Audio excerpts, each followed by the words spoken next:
Ladies and gentleman, just let me brief you कि आपने last week में या लास्ट फ्यू वीक्स में क्या किया। आपने आईपी एड्रेसिंग सीखा और आईपी वर्जन 4 यानी ये सीखा। और आपने देखा कि ये IPv4 के एक नेटवर्क अगर बहुत बड़ा नेटवर्क है तो you can break this network into smaller pieces and each piece you may call as a subnet. इसलिए आपने सबनेटिंग को सीखा।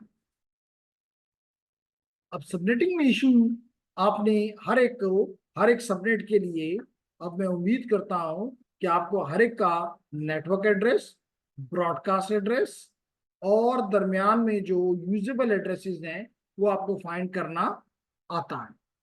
लेकिन आपने ये देखा कि मिसाल के तौर पे अगर एक राउटर ये है और दूसरा राउटर ये है, आपको यहाँ पे आयशा कितने एड्रेसेस चाहिए?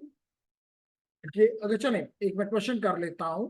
अगर मिसाल के तौर पे अगर मिसाल के तौर पे ये स्विच है, ये पीसीज हैं और चलें जी, यहाँ भी एक स्विच लगा लेते हैं और यहाँ पे भी कुछ पीसीज लगा लेते हैं, यहाँ पर भी कुछ पीसीज लगा ले सॉरी सॉरी यहाँ पे एक इंटरफेस है, स्विच है, ये स्विच 1 है, ये स्विच 2 है, ये स्विच 3 है, यहाँ पे भी कुछ डिवाइसेस लगा दिए हमने आपके लिए। तो मेरा क्वेश्चन ये है कि सॉरी, ज्यादा ही कुछ हट गया।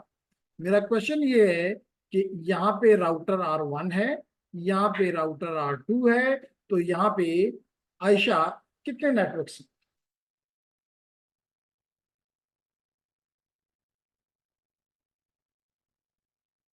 प्रॉब्ली आयशा ने जवाब दे दिया और आया जवाब दिया कि 3। क्या ख्याल है? अगर अबू जर ने जवाब दिया, सॉरी आयशा ने नहीं दिया, मुबीन कहता है 4, अबू जर कहते हैं 3, आयशा क्या कहती है? आयशा ने तो जवाब ही नहीं दिया जिसे क्वेश्चन किया गया है। क्या शफक है? मैंने नहीं देखा अभी तक। फातिमा भी है, निहाल जूनियर है, जरवा भी है, निहाल भी है। तो निहाल कितने नेटवर्क्स आपको नजर आ रहे हैं?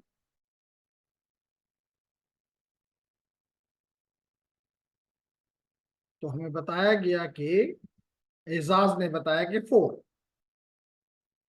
अबू जर ने भी 4।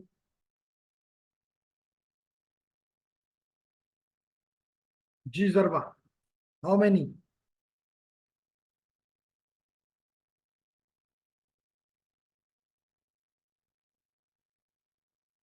नहीं देना चाह, जरबा ने भी कहा 4। तो आपने देखा कि वाकई 4 नेटवर्क्स हैं, यानी कि एक नेटवर्क ये है, दूसरा नेटवर्क ये है, थर्ड नेटवर्क ये है और फोर्थ नेटवर्क ये है।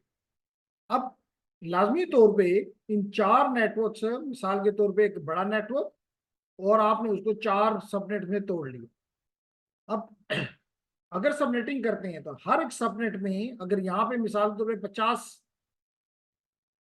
होस्ट हैं, यहाँ पे 25 हैं, यहाँ पे 16 हैं, यहाँ पे आपको पता है 2 हैं, एक ये और एक ये, बस। लेकिन आपको हर एक में ही आप 50 भी नहीं रख सकते, आपको 62 के लिए जाना पड़ेगा। इसका मतलब है कि इसमें भी 62 एड्रेसेस होंगे, यहाँ भी 62, यहाँ भी 62, यहाँ भी 62।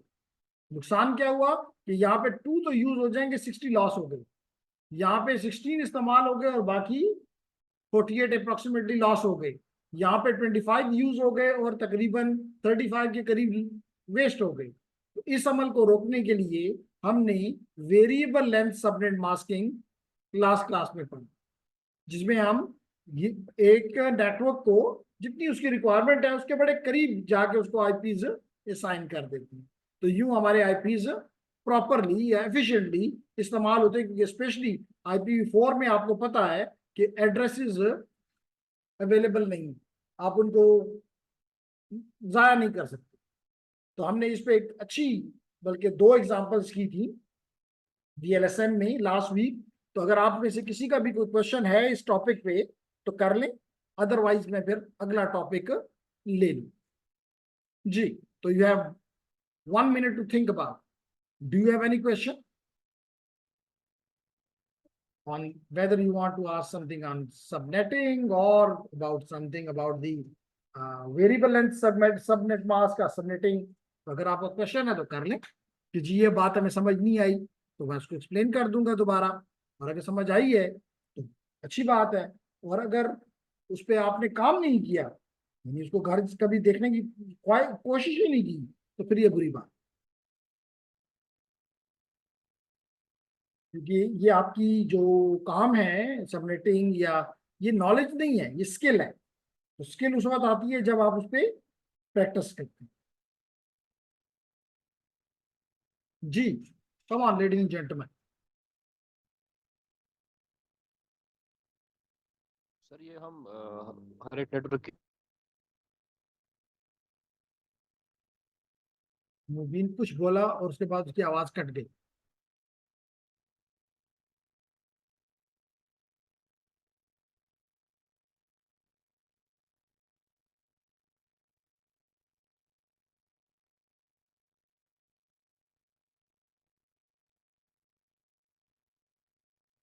मुबीन आपका माइक काम प्रॉब्लम नहीं कर।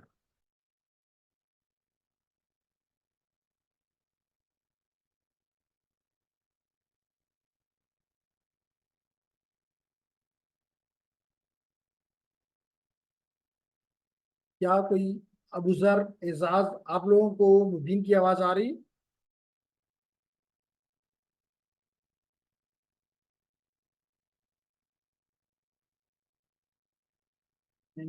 Late me see the chat. No, तो किसी को भी आपकी आवाज नहीं आ रही मुबीन। ठीक है, थैंक यू। शायद मुबीन ने अपने आप को डिस्कनेक्ट भी कर लिया है, प्रॉब्लम दोबारा लॉगिन करने की कोशिश करेगा। तो चले, जब तक वो वापस आता है हम अगला टॉपिक स्टार्ट करते हैं। Okay, so ladies and gentleman, अगला टॉपिक बहुत ही छोटा है, ना भी कराया जाए तो इतना वो नहीं था, लेकिन फिर भी मैंने कहा कि नहीं आपके साथ कुछ शेयर किया जाए, and that is the structure design. That is the, ये आपने लास्ट टाइम ये लेसन किया था, ठीक है। तो आज हमारा टॉपिक है स्ट्रक्चर्ड डिजाइन। छोटी सी जो है, कोई बड़ी इसमें वो नहीं है। कहता है कि स्ट्रक्चर डिजाइन का क्या मतलब है?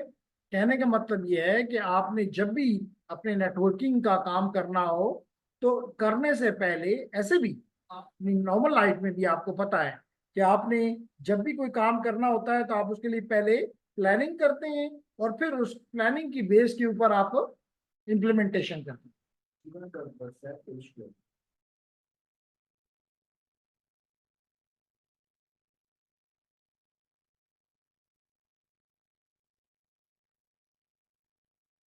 सना जाहिर, सर ये प्रॉब्लम चल रहा है, सरप्राइजली लिंक दोबारा शेयर कर दें।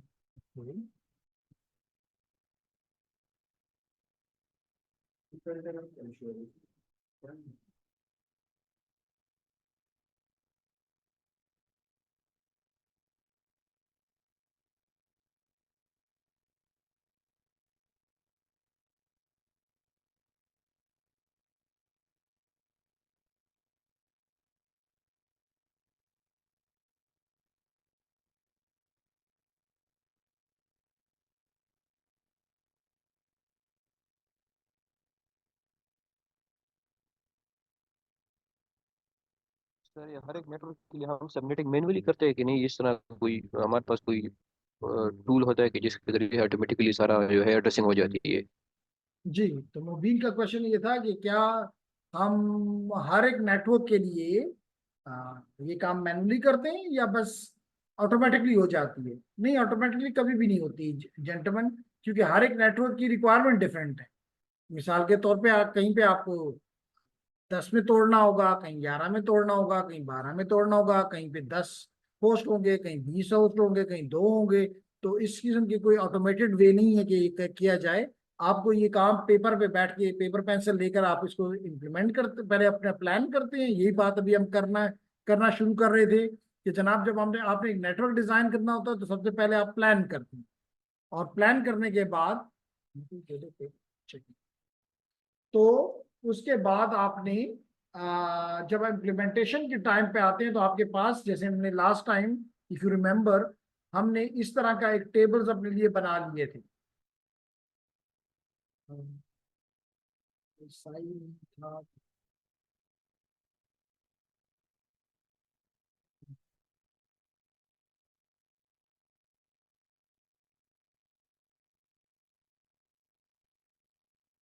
कुछ हद तक ये भी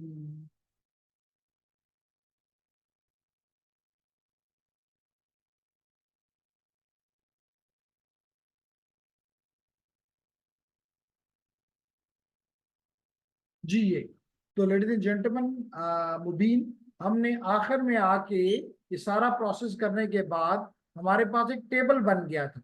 उस टेबल में हमने लिख दिया था कि हमारा पहला एड्रेस क्या है, हमारा जैसे ये है कि हमारा सबनेट का मास्क क्या होगा, हमारा ब्रॉडकास्ट एड्रेस क्या होगा, हमारा पहला एड्रेस क्या होगा, दूसरा क्या होगा, आखिरी क्या होगा। तो ये हमारे पास एक टेबल इस तरह बन जाता है और फिर हम इस ये टेबल अपने स्टाफ को प्रोवाइड करते हैं कि जी ये जाओ और इम्प्लीमेंट करो। ठीक है मुबीन, कोई ऑटोमेटेड तरीका नहीं है। ठीक है सर। ओके।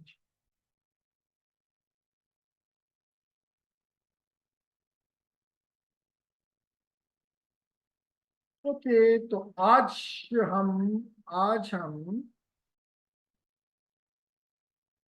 जी, तो चलें, हम बात ये कर रहे थे कि सबसे पहले प्लानिंग। तो प्लानिंग में आपने ये काम करना होता है कि अच्छा मेरा आईपी कितना है, मेरा आईपी एड्रेस क्या है, फिर मुझे कितने सबनेट्स चाहिए, मुझे किस सबनेट के अंदर कितने डिवाइसेस चाहिए। फिर आपने ये भी डिजाइन करना होता है कि आप अगर चाहते हैं कि जी कौन उनकी लोकेशन कैसी है, आपने ये भी देखना होता है कि फंक्शंस कैसी हैं।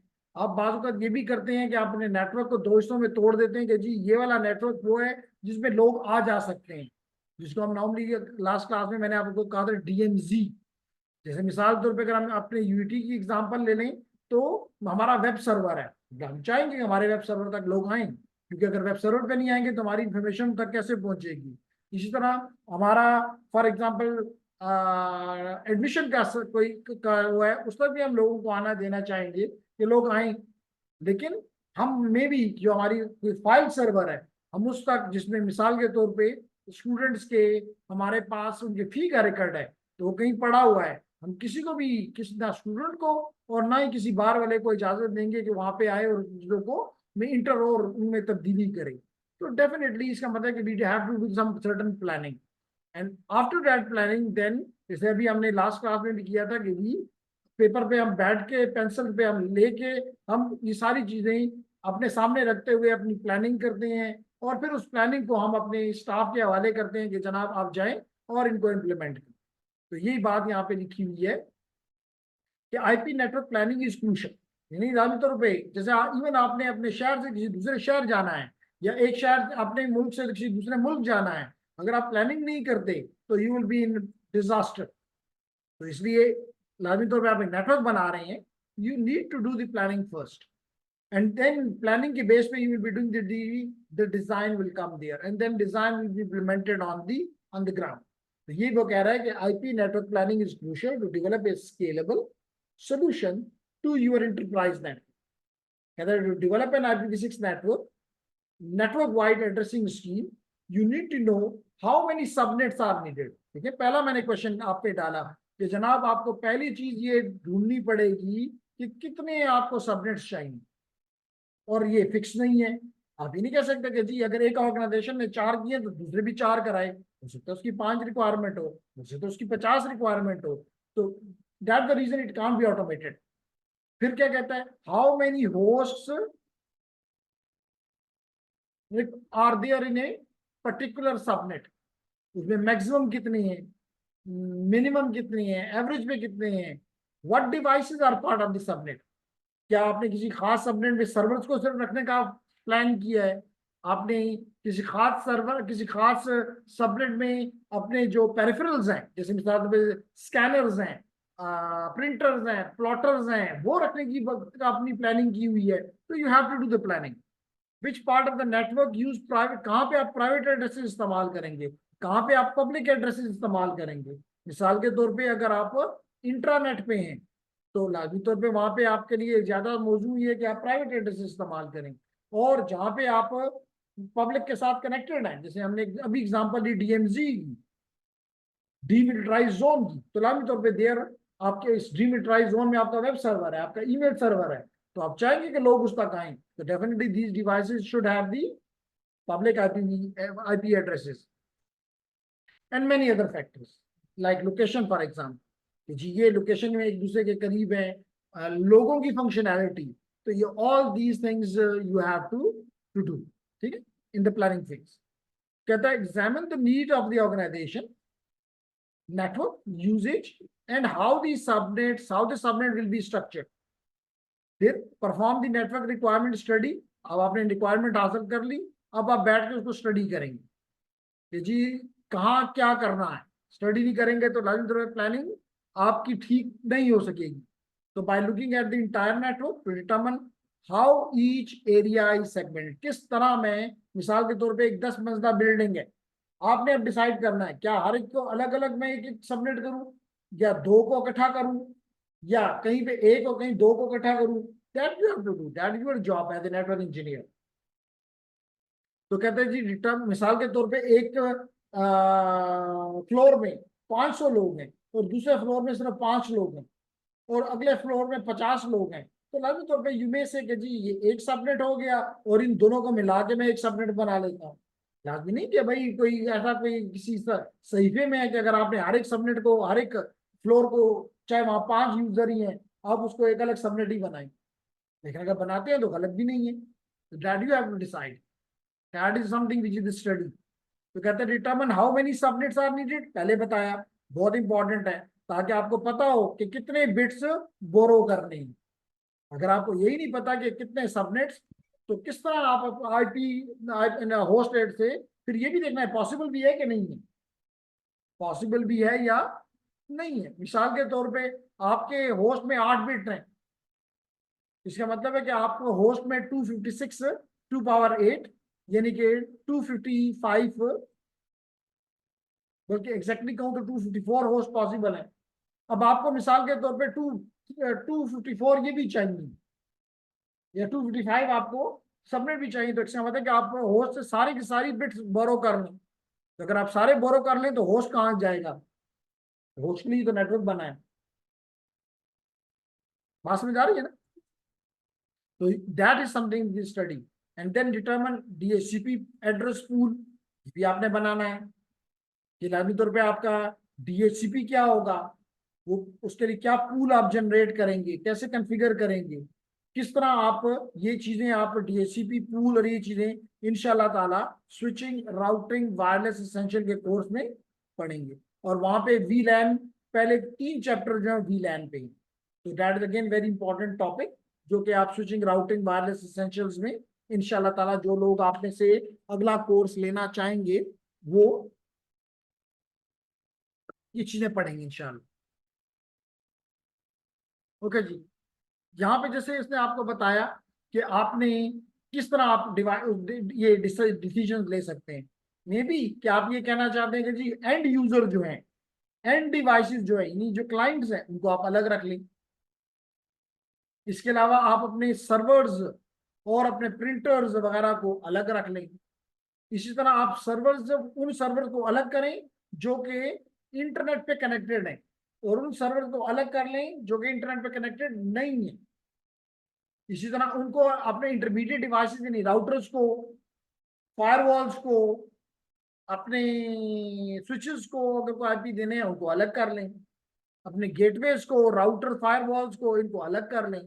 तो that again you have to decide कि जी किस तरह आपने, जब पेपर पे आप पेपर सामने रख के बैठेंगे तो you will come to know कि अच्छा इनको यहाँ पे करता हूँ, ये करता हूँ, यहाँ पे इतने डिवाइसेस हो जाएंगे, यहाँ पे इतने हो जाएंगे, तो then you will be able to work properly. ठीक है जी ladies gentleman, is there any question? क्या बात, अगर कोई क्वेश्चन है तो कर लें। खिजर, मुबीन, निहाल, नोमान, सवेरा, कोई क्वेश्चन है तो कर लें।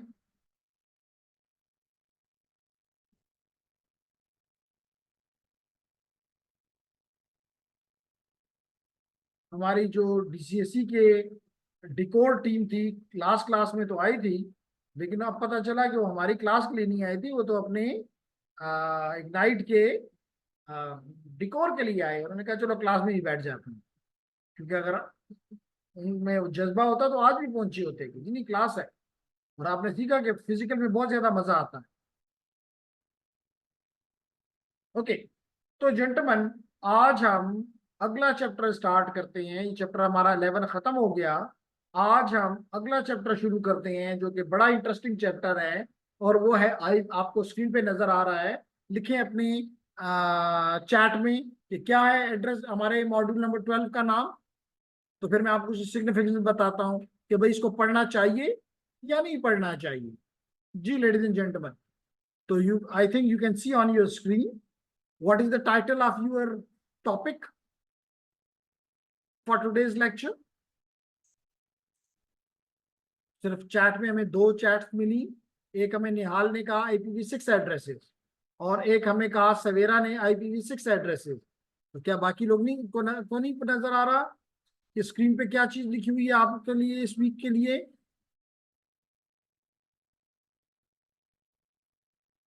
कम on ladies and gentleman, Tehreen, Zarwa, Nihal, Noman, Ejaz. आज का हमारा टॉपिक है IPv6 एड्रेसिंग। Very nice. अब आए जी, ये क्यों जरूरी है? इस वजह से जरूरी है कि हमने अभी चैप्टर नंबर 11 में पढ़ा, हमने चैप्टर नंबर 11 में पढ़ा कि IP वर्जन 4, और आपने देखा कि IP वर्जन 4 में 32 बिट्स हैं। वो तो अब आपको, जिस तरह कि आपको कलमा याद है, उसी तरह आपको ये भी याद है कि IPv4 एड्रेस 32 बिट का होता है। अब आप भूल नहीं सकते, इतना ज्यादा आपने उस पर काम किया और पढ़ा है। अब लेडीज एंड जेंटलमैन, इस 32 बिट्स को अगर आप सबके सबको भी अगर इवन कंसिडर कर लें, आपको पता है, तो चले हम 32 बिट को फॉर टाइमिंग छोड़ के 3 बिट लिखते हैं। तो अगर 3 बिट हो तो कितनी कॉम्बिनेशन पॉसिबल है? तो आप में से कुछ लोग दिल में कह रहे हैं 2 पावर 3, यानी कि 8। 2 पावर 3 का मतलब है 8। इसी तरह अगर ये 32 बिट्स हो तो इसके मतलब इसमें कितनी कॉम्बिनेशन पॉसिबल है? 2 पावर 32। और अगर मैं आपको ये टास्क दूं कि कैलकुलेटर निकालो, चाहे वो लैपटॉप से निकालते हो चाहे मोबाइल का इस्तेमाल करते हो, बताओ कि 2 पावर 32 कितना होता है? तो आप में से ज्यादातर लोग कहेंगे 4.3 × 10⁻⁹, यानी कि तकरीबन 4.3 बिलियन। चेक करके बताएं यही आता है या मैंने गलत बता रहा हूं। शाबाश लेडीज एंड जेंटलमैन।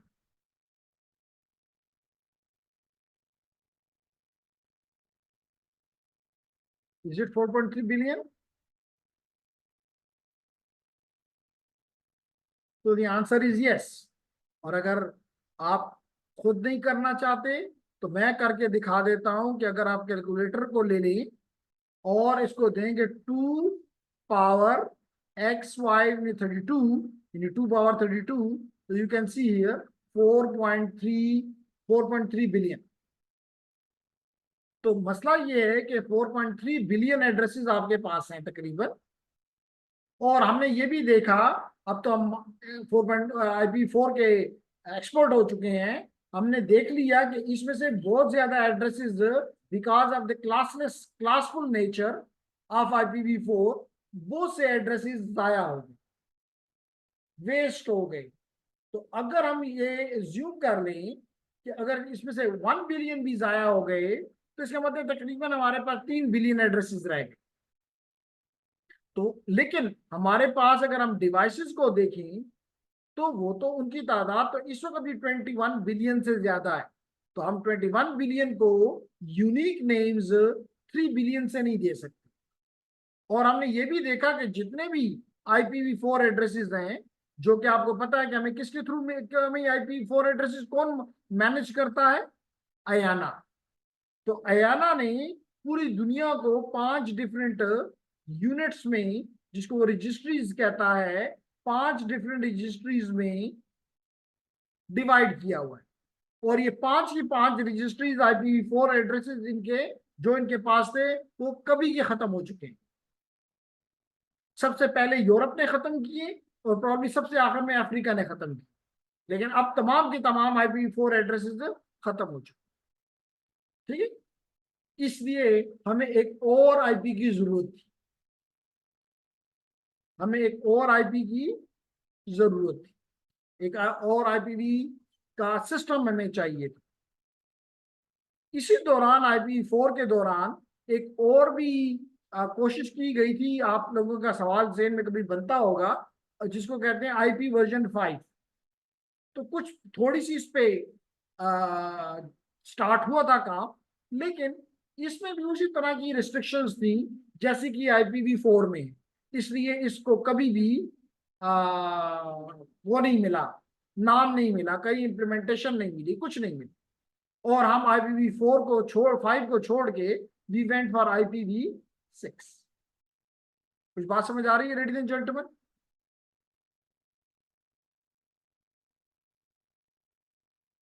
जी, बात समझ आ रही है?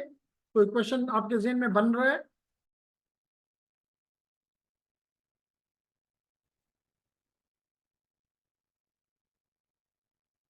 और अगर नहीं बन रहा तो फिर मैं अब उस टॉपिक पे आता हूं और जैसे मैंने आपको बताया अभी कि आपके पास तो बिलियंस ऑफ डिवाइसेस हैं इस वक्त, और आज हम जो इंटरनेट इस्तेमाल कर रहे हैं इस वक्त, हमारा इंटरनेट अभी तक हम बहुत पीछे हैं।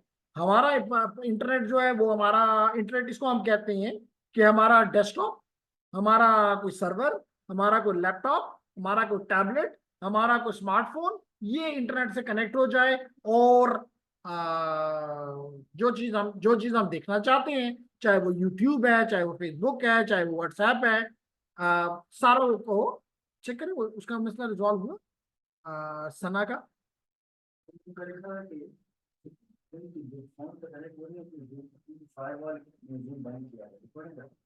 पढ़ा, लेकिन क्या वो ऑनलाइन आ गई या नहीं आई, उसको क्या है?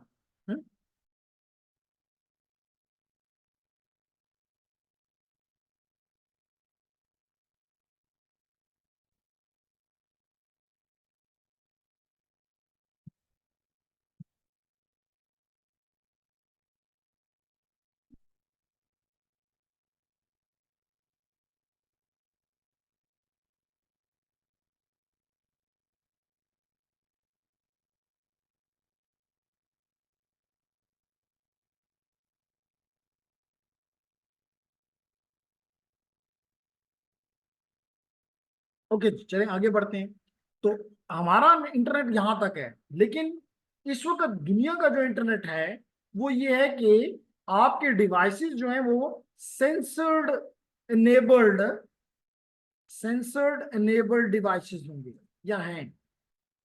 आपके डिवाइसेस सेंसर्ड एनेबल्ड हैं, और ये सेंसर्ड डिवाइसेस जो हैं, सेंसर्ड एनेबल्ड डिवाइसेस जिनको आप कनेक्टेड होंगे आपके इंटरनेट के साथ, और इस किस्म के नेटवर्क को कहते हैं IoT, इंटरनेट ऑफ थिंग्स। तो अब आपकी हर चीज जो है उसमें कोई ना कोई, चाहे वो आपकी गाड़ी है, चाहे वो आपके घर का दरवाजा है, चाहे वो आपका कैमरा है, चाहे वो आपका रेफ्रिजरेटर है, चाहे वो आपका एयर कंडीशनर है, चाहे वो आपका बल्ब है, यानी everything that will be have some sensor, and through the sensor it will be communicating, and moreover इस वक्त ज्यादातर जो आपकी कम्युनिकेशन है इंटरनेट की ladies and gentleman, that is between a human and A machine, human and a machine. इस वक्त आप एक तरफ आप बैठते हैं, ह्यूमन बैठता है और वो मशीन से कुछ पूछता है, लेकिन द फ्यूचर इज के the human will be talking to a machine, a machine will also be talking to a machine। जैसे मिसाल के तौर पे आपका रेफ्रिजरेटर किसी माल के कंप्यूटर के साथ कनेक्टेड है, और वो ऑटोमेटिकली अपनी रिक्वायरमेंट उसको पास ऑन कर रहा है, तो मशीन टू मशीन। तो this way your the network's growth will tremendously increase। and this might be at the end of this decade, this number may reach from 21 billions approximately to somewhere about 50 billion. इसलिए हमारे पास IPv4 में ये सलाहियत नहीं है कि वो ये रिक्वायरमेंट हमारी, यानी कि हम कम से कम 3 बिलियन एड्रेसेस से 50 बिलियन को नहीं फुलफिल कर सकते, 50 बिलियन डिवाइसेस को आईपीज नहीं दे सकते। तो इसलिए हमने सोचा कि हम एक ऐसा एड्रेस का स्कीम बनाएं जो कि इतनी बड़ी हो कि वो हमारे लिए बहुत लंबा एरिया, बल्कि हम तो एज्यूम करते हैं कि ना खत्म जब तक दुनिया है उस वक्त तक हमारी आईपीज हमारे काम आए। इसलिए लेडीज एंड जेंटलमैन, हमने इस IPv6 को 128 बिट का बनाया। और अभी आपको बताऊंगा कि majority of the big enterprises, big organizations like Google, like YouTube, like Facebook, like others, they have already shifted from IPv4 to IPv6. Although the transition is very slow, but nobody knows कि कब ये transition complete होगा। But इस वक्त जो हमारा scenario है कि we have both IPv4 and IPv6 running in parallel। कुछ बात क्लियर हो रही है?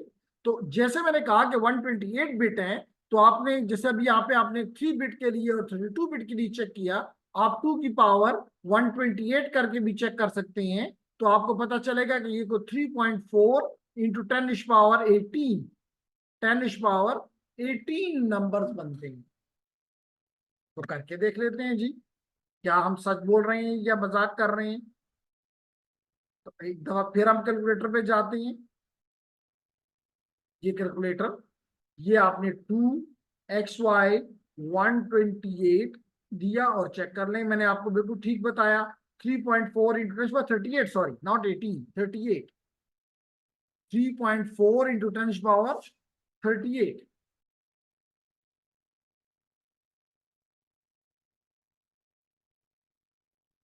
देख लें कहाँ पे 10⁻9 और कहाँ 10⁻38।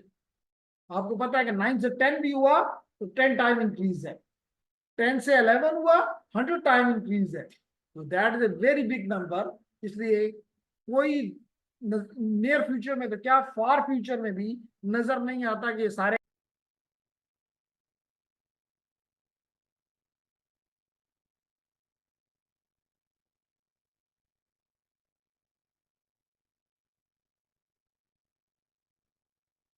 my screen shared with you. Yes, okay, okay. So हम बात ही कर रहे थे few minutes पहले कि हमारे पास अब इतने एड्रेसेस आ गए हैं IPv6 की में, जिससे हमारे फ्यूचर की रिक्वायरमेंट्स भी पूरी हो रही होती हुई फील होती है। ठीक है, तो इसलिए लेडीज एंड जेंटलमैन, हमारा इस चैप्टर का जो लेआउट है, जो ऑब्जेक्टिव्स हैं, सबसे पहले तो हमने ये देखना है कि IPv4 में क्या इश्यूज थे जिसकी वजह से हमें IPv6 की जरूरत महसूस हुई।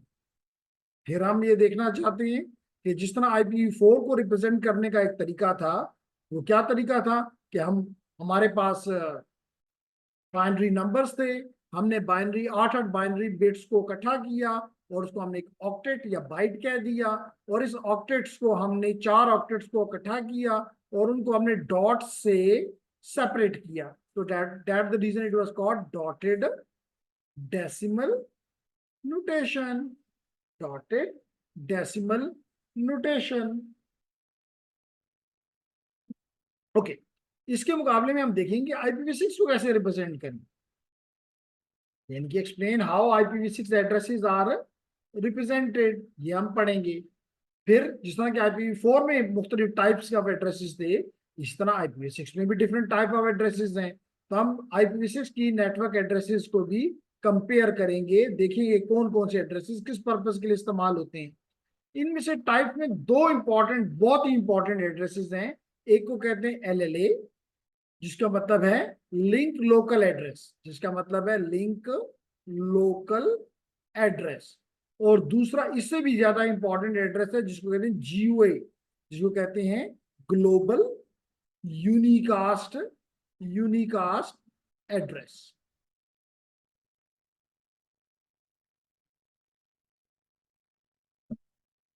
तो हम ये इनको पढ़ेंगे और फिर ये देखेंगे कि ये एड्रेस कैसे हम कॉन्फ़िगर करते हैं। हम ये भी देखेंगे कि ये एड्रेसेस स्टैटिकली भी दिए जा सकते हैं और डायनामिकली भी दिए जा सकते हैं। तो ये सारी बातें हमने इस चैप्टर में, इस बहुत ही इंपॉर्टेंट चैप्टर में पढ़नी है। Ladies and gentleman, just to show you कि अगर मैं यहाँ पे अपनी कमांड प्रॉम्प्ट पे आ जाऊं और यहाँ पे मैं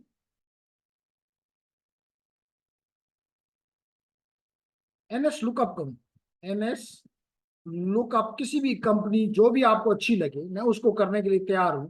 मिसाल के तौर पे अगर मैं सीमेंस कर लूं, आपको पता है सीमेंस दुनिया जर्मनी की एक बहुत बड़ी कंपनी है, इसको मैं कर लूं तो यहाँ पे तो ये मुझे IPv6 नहीं दिखा रहा। अगर मैं सिस्को को कर लूं तो आप यहाँ पे कम से कम आपको नजर आ रहा है कि यहाँ पे IPv4 भी है और IPv6 भी है। इसी तरह अगर मैं नोकिया को कर लूं फॉर एग्जांपल www.siemens, दोबारा करता हूं क्योंकि इसके पास काफी ज्यादा है। ये हाँ बिल्कुल नजर आ गया। तो आपको नजर आ रहा है कि इसके पास टोटल 12 एड्रेसेस हैं जिनसे 8 एड्रेसेस जो हैं वो IPv6 के हैं। तो इसलिए आपको इससे पता चलता है कि दुनिया, इसी तरह अगर मैं इसी को दोबारा करूं और www.cisco.com, cisco.com, तो इसके पास भी आप देख लें, इसके पास ये IPv6 के और ये IPv4 के। IPv6 हमारे मुल्क में आपको शायद इतना ज्यादा नजर ना आए, लेकिन दुनिया में IPv6 बहुत ज्यादा है, IPv6 बहुत ज्यादा है। इसलिए कोई भी ये नहीं कह सकता, इवन आपका पसंदीदा यूट्यूब देख लेते हैं जी, उसकी क्या हालत है, youtube.com, सॉरी ये मैंने एक एक्स्ट्रा ये डाल दिया था, तो देख लो यहाँ पर भी काफी IPv6, यूट्यूब जो है वो IPv6 पे है। इसी तरह अगर आप फेसबुक देख लें www.facebook.com, तो देख लो इसमें भी इसका एक IPv6 पे है और एक IPv4 पे है। तो कहने का मकसद ये है कि दुनिया की बड़ी ऑर्गेनाइजेशन तमाम की तमाम वो IPv6 का इस्तेमाल उन्होंने शुरू किया हुआ है। और आपको पता है कि आपकी मार्केट तो लोकल यानी पिशावर नहीं है, आपकी मार्केट तो इस्लामाबाद नहीं है, आपकी मार्केट तो कराची नहीं है, आप तो ग्लोबल है, आपकी मार्केट तो ग्लोबल है। तो इसलिए आपको IPv6 एड्रेसेस जितना अच्छे तरीके से आपको IPv4 आना चाहिए, उतने ही अच्छे तरीके से आपको IPv6 भी आना चाहिए। जी लेडीज एंड जेंटलमैन। सर ये इनके पास मल्टीपल एड्रेसेस मतलब क्यों है, एक से काम इनका नहीं हो जाता? नहीं डेफिनेटली बड़ी का ऑर्गेनाइजेशन में एक एड्रेस से बात नहीं बनती। अब सीमेंस बहुत बड़ी कंपनी है, नोकिया बहुत बड़ी कंपनी है, तो इनके पास मल्टीपल एड्रेसेस होते हैं। तो उनमें से कुछ आपने देखा कि IPv4 पे भी, पहले सारे IPv4 पे थे, अब कुछ IPv4 पे हैं और कुछ से ज्यादा जो है वो IPv6 पे। अब मिसाल के तौर पे कुछ उन्होंने अपनी मुख्तलिफ डिवाइसेस हैं, तो सबको एक ही एड्रेस के साथ सारे डिवाइसेस तो नहीं एड्रेस हो सकते हैं ना। गूगल है, गूगल के बहुत बड़े बड़े, आपको पता है कि डेटा सेंटर्स हैं, they are working on clouds, they are providing this cloud services. तो एक IP से तो सवाल ही पैदा नहीं होता। मुबीन, क्लियर? जी जी। ओके, तो अब हम देखते हैं सबसे पहला टॉपिक ये देखते हैं 12.1। जैसे हमने कहा कि IPv4 में क्या इश्यूज, तो हमने कहा कि जनाब वजह यह है कि अयाना जो है उसने, उसके पास इनिशियली अयाना के आई ए प्रॉब्ली अयाना, अयाना के पास IPv4 थे और उसने 5 डिफरेंट बना दी एरियाज वाइज। राइट, यूरोप के लिए, यूरोप के लिए लेटिन अमेरिका के लिए लैटिनिक, लैटिन अमेरिका जैसे जिसमें ब्राजील वगैरह आ जाते हैं, लैटिन अमेरिका, फिर ये अमेरिका जिसमें अमेरिका और कनाडा आ जाता है, इसके अलावा अफ्रीका, अफ्रीका, और ये हमारा पैसिफिक ओशन जिसमें एशिया आ जाता है, ऑस्ट्रेलिया आ जाता है। तो आप अगर मैं इसको थोड़ा बड़ा कर दूं तो ये आपको नजर आ सकता है, ये आपको नजर आ सकता है कि सबसे पहले 2011 में, 2011 में ये IPv4 लेटिन अमेरिका में खत्म हो गई। 11 में, 12 में अगर आप देखें तो यूरोप में भी खत्म हो गई। फिर 12 के बाद आपको जो 14 में नजर आता है कि एशिया में भी खत्म हो गई, एशिया एंड पैसिफिक रीजन में। 15 में आपको नजर आ रहा है कि अमेरिका में और कनाडा में भी खत्म हो गई, और 2020 में तो अफ्रीका में भी खत्म हो गई। इसका मतलब है कि नो मोर IPv4 एड्रेसेस पॉसिबल। अगर आप कोई भी नया नेटवर्क, जो पुराने हैं ठीक है उनके काम करेगा, लेकिन अगर कोई नहीं मांगता है तो सॉरी कहा जाए। तो पहली बात तो ये है कि IPv4 addresses running out of addresses. तो IPv4 का सक्सेसर क्या है? IPv5 नहीं है, IPv6। तो कहते हैं IPv6 has a larger 128 address space, जिसकी वजह से इसके पास 3.4 इंटू 10⁻38 एड्रेसेस पॉसिबल है। फिर कहता है development of IPv6 was included fixes, यानी कि दो बातें यहाँ की गई। एक तो IPv4 जब हम इस्तेमाल करते रहे तो हमें उसमें कुछ इश्यूज नजर आए, तो इसने उन इश्यूज को भी इंक्लूड किया, और इम्प्रूवमेंट्स भी, फर्दर इम्प्रूवमेंट्स भी दी। तो इसलिए IPv6 जो है क्योंकि उसमें जो IPv4 के इश्यूज थे वो भी रिजॉल्व कर दिए गए, और IPv6 में 4 में जो इम्प्रूवमेंट पॉसिबल थी, ये दोनों चीजें करके आपके पास IP वर्जन 6 आ गया। तो यहाँ पे क्या कहते हैं, the development of IPv6 also included fixes for IPv4 limitation, the issues and enhancements as well। नहीं, वहां पे इशू नहीं था, लेकिन इसमें उसको बेहतर किया जा सकता, इनहांस किया जा सकता, इनहांस किया गया। इसलिए going to the IPv6 is more secure, more safe, more better. कहता है विद इंक्रीजिंग इंटरनेट पॉपुलेशन, तो आपको मैंने कहा है कि बाज ऐसे ईयर्स भी आए, बल्कि बाज ऐसे 6 मंथ्स भी आए जिसमें इंटरनेट के यूजर की तादाद डबल हो, और वो डबल भी ऐसा नहीं है कि 10 से 20 हो गई, मिलियंस और बिलियंस डबल हुए। तो ये वो कहता है with increasing internet population a limited IPv4 address space इश, और उसके अभी मैं बताता हूं कि नेट क्या है, मैंने पहले भी बताया, दोबारा बताता हूं। और अभी मैंने आपको बताया कि अब आपके पास सेंसर्ड एनेबल्ड डिवाइसेस, यानी ऐसी मशीन जो कि सेंसर्ड है। सेंसर्ड का मतलब वो नहीं जो कि आप मीडिया के पॉइंट से लेते हैं, जिनमें सेंसर्स लगे होते हैं। तो मिसाल के तौर पे आपकी गाड़ी है, तो जो ही आपकी गाड़ी को किसी ने हाथ लगाया या कोई की उसमें अंदर इंसर्ट की, तो सेंसर लगा हुआ है, उसने आपको आपकी मोबाइल पे या आपके कोई भी डिवाइस के ऊपर इन्फॉर्म कर दिया कि जी मुझे कोई गलत की लगा रहा है, देख लो तुम ही हो या कुछ और है। तो अगेन इसे मतलब है कि अब आप अगर ऐसी फंक्शनैलिटी, या आपके घर के दरवाजे पे जो लॉक लगा हुआ है उसमें कोई गलत काम करने की कोशिश कर रहा है, वो उसकी पिक्चर लेकर आपको फॉरवर्ड कर देता है, तो देखिए आपका घर कितना सेफ हो गया। तो थोड़ी सी इन्हेंसमेंट से आपकी सेटिस्फेक्शन किस हद तक बढ़ गई। इसी तरह मिसाल के तौर पे आपके घर में आपको देखना पड़ता है कि जी मेरे घर के रेफ्रिजरेटर में क्या चीजें कम हो गई हैं या खत्म हो गई हैं। तो अगर एक कैमरा लगा हुआ हो अंदर, कितना महंगा है कैमरा, वेरी चीप। तो अगर वो कैमरा जो है उसकी पिक्चर लेकर और माल को प्रोवाइड कर दे कि जी हाउस नंबर फलाना में जो आपकी, और वहां पे प्रोग्राम ऑलरेडी कि वो देख ले कि जनाब यहाँ पे नेट करेंगे, सिर्फ एक ब्रेड होना जरूरी था, वहां पे ब्रेड 0 हो चुकी है। वो आप सुबह उठे और आपके दरवाजे पे खड़ा हो बंदा कि जी आपके लिए ये ब्रेड ले लें, ये एग्स ले लें, ये मीट ले लें, ये चिकन ले लें, your life is easier. That is the something scope, or that is something which is the vision about the IoTs। तो लाजमी तौर पे जब हर डिवाइस को आप एक सेंसर एनेबल्ड डिवाइस को आप इंटरनेट का हिस्सा बनाएंगे, तो फिर मशीन मशीन से बातें करेगी, फिर सिर्फ यूजर मशीन से नहीं करेगा, फिर मशीन यूजर मशीन से भी करेगा, मशीन मशीन से भी करेगी, और मशीन भी यूजर से करेगी। जैसे मिसाल के तौर पे भी मैंने आपको कहा कि आपकी गाड़ी को किसी ने किया और आपकी मोबाइल बोल पड़ी, जी आपकी गाड़ी के तो साथ ये हो रहा है, चेक कर लो।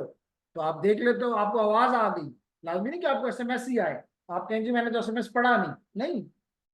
एंड बल्कि आजकल बाज बैंक्स ये कर रहे हैं कि अगर आप उस पर लॉग इन होने की कोशिश करते हैं, और ओटीपी के अलावा आप उन्होंने ये भी शुरू कर दिया हुआ है कि वो आपको एक ऑटोमेटेड कॉल आती है कि जी आपके इसके ऊपर कोई लॉगिन कर रहा है, क्या ये आप ही हैं? तो 1 दबा दें, नहीं है तो 2 दबा दें। तो अगर आपने 2 दबा दिया तो वो बंदा लॉगिन नहीं कर सकेगा, और अगर आपने 1 दबा दिया तो इसका मतलब है कि आप ही हैं, और आपको तो लाजमी तौर पर आपके मोबाइल पर उन्होंने आपको ऑटोमेटेड, या उसको रोबोट कॉल कहते हैं, रोबोट कॉल करता है, तो उसके पीछे कोई होता नहीं है। तो it is all possible because of the internet. तो लाजमी तौर पर आपका बैंक अकाउंट सिक्योर हो गया कि अगर आप कोई भी उसमें इंटर होने की कोशिश करेगा, तो जो इंटर होने की कोशिश करेगा तो आपका सिस्टम उसको पहले रोक देगा, कहेगा जेंटलमैन आपको पहले आप एक आपकी मोबाइल पे जो भी आपने डिवाइस प्रोवाइड किया उस पर कॉल आएगी, और वो कॉल ऑटोमेटेड है, ये नहीं कि आपने पीछे बंदे बिठाए हुए हैं। Make sense? ओके। दूसरा यहाँ पे एक वर्ड लिखा हुआ है नेट, नेटवर्क एड्रेस ट्रांसलेशन। तो लेडीज एंड जेंटलमैन, हमने ये पढ़ा हुआ है कि नेट क्या है, लेकिन फिर भी आपको ब्रीफ कर दूं दोबारा कि हमने नॉर्मली, क्योंकि जब ये आईपीज हमारे पास कम हो गए IPv4 के, तो हमने क्या किया, हमने इन आईपीज को जैसे आपको पता है कि तकरीबन 3 बिलियन एड्रेसेस हैं और 21 बिलियन डिवाइसेस हैं, पॉसिबल नहीं था। तो हमने अपने आईपी एड्रेसेस को, IPv4 एड्रेसेस को पब्लिक और प्राइवेट में डिवाइड कर दिया, और आपने कहा कि ये प्राइवेट एड्रेसेस फ्री है, जहां मर्जी इस्तेमाल करो। लेकिन इनमें एक डिसएडवांटेज है कि आप इनके जरिए इंटरनेट पे नहीं जा सकते। जैसे मिसाल के तौर पे इस वक्त मेरा आईपी जो है, मेरा आईपी जो है, अगर मैं अपना आईपी देखना चाहूं, जी तो ये देख लें, मेरा आईपी इस वक्त है 192.168.0.1 अब ये एड्रेस प्राइवेट है, हमने लास्ट चैप्टर में, चैप्टर 11 में पढ़ा है। इस एड्रेस से मैं जूम पे नहीं जा सकता, इस एड्रेस से मैं नेट अकाउंट पे नहीं जा सकता, मैं इस एड्रेस से मैथवर्क पे नहीं जा सकता। तो जब नहीं जा सकता लेडीज एंड जेंटलमैन, जब नहीं जा सकता तो मुझे पब्लिक आईपी चाहिए। इसलिए अगर आपने कभी गौर किया हो, मैंने कई दफा आपको दिखाया कि अगर मैं दुनिया के पास जाता हूं तो मैं यहाँ पे लिखता हूँ माई आईपी एड्रेस, माई आईपी एड्रेस, और इंटर करता हूं, तो आपको पता चलेगा कि मैं इस यूटी में बैठे हुए, मैं यूटी में बैठे हुए मैं इस आईपी से दुनिया के पास यानी जूम के पास जा रहा हूँ। जूम को नहीं पता कि मेरा एड्रेस 192.168.0.101 है, उसको ये पता चल रहा है कि 121.52.147.66 के जरिए मैं जा रहा हूँ।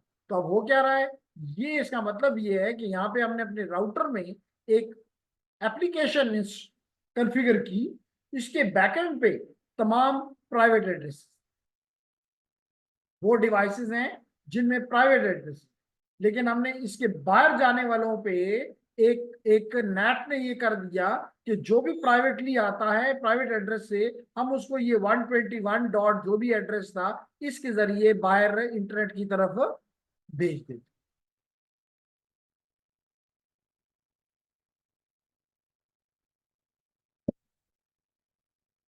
क्लियर? और जब वापस जवाब आता है, जैसे मिसाल के तौर पे इस वक्त मैं 111 एड्रेस से कनेक्टेड हूं, इस एड्रेस से कनेक्टेड हूं, लेकिन जब यहां जाता हूं तो इस एड्रेस पे कन्वर्ट हो जाता हूं, और इस एड्रेस से मैं जूम के पास जो कि अमेरिका में है उस पर चला जाता हूं। जूम जब मुझे वापस जवाब देता है तो इस एड्रेस पे देता है 121 पे, और फिर मुझे मेरा ये नेट वापस कन्वर्ट करके इसमें मेरे डिवाइस की तरफ गिरा देता है। अब इसका नुकसान क्या है? इसका सबसे बड़ा नुकसान तो ये है कि एक तो लाजमी तौर पे टू मच राउटर पे लोड पड़ गया, कि यहाँ पे तो मैंने तो एक आपको बताया कि 101, लेकिन आपको पता है यूटी में तो 10,000 से ज्यादा, 10,000 से ज्यादा डिवाइसेस हैं। तो 10,000 डिवाइसेस राउटर पे आती हैं, नेट होती हैं और बाहर जाती हैं, तो टू मच प्रोसेसिंग, एक नुकसान। दूसरा, परफॉर्मेंस भी कम कम होगी, तो पे स्लो हो जाएगा। नंबर 3, इससे भी बड़ा नुकसान, अब जो बायर से आप उसके साथ कनेक्ट हो रहे हैं उसको ये पता ही नहीं चल रहा कि कौन मेरे से ये बात कर रहा है। वो तो समझ रहा है कि ये 121 कर रहा है, क्योंकि 121 तो नहीं कर रहा। तो यू एंड टू एंड जो कनेक्टिविटी का कॉन्सेप्ट है वो ब्रेक हो गया। तो जो हम जो, क्योंकि मेजॉरिटी लोग प्राइवेट पे जा रहे हैं, तो प्राइवेट की वजह से they are secure, they are safe, which is not good, क्योंकि हम तो देखना चाहते हैं कि जी मुझे कौन बात कर रहा है, मैं उससे करूं क्या ना करूं। तो ये नुकसानात हैं IPv4 के। Clear everyone, ladies and gentleman?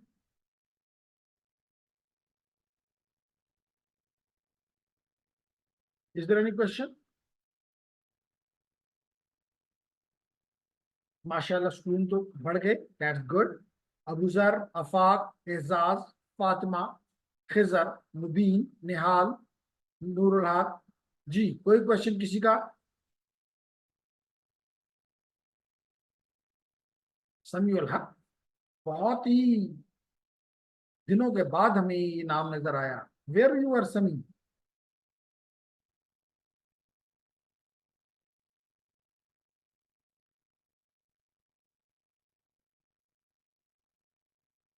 Anyway, तो हम बात ही कर रहे थे कि ये है हमारा रिक्वायरमेंट, नीड IPv4, जिसकी वजह से हमें IPv4 से IPv6 में शिफ्ट होना है, या शिफ्ट हम हो रहे हैं। ये नहीं है कि ये, और ये भी मुमकिन नहीं है कि हम एक ये कहें कि जी फॉर एग्जांपल आज 11 मई है तो रात के 12 बजे तक तमाम डिवाइसेस जो है वो IPv4 से IPv6 में चली जाए। नहीं, ये this is not possible. Sir, इसलिए जी जी जी तहरीर, सर नेटिंग हम IPv4 में करते हैं? क्या करते हैं?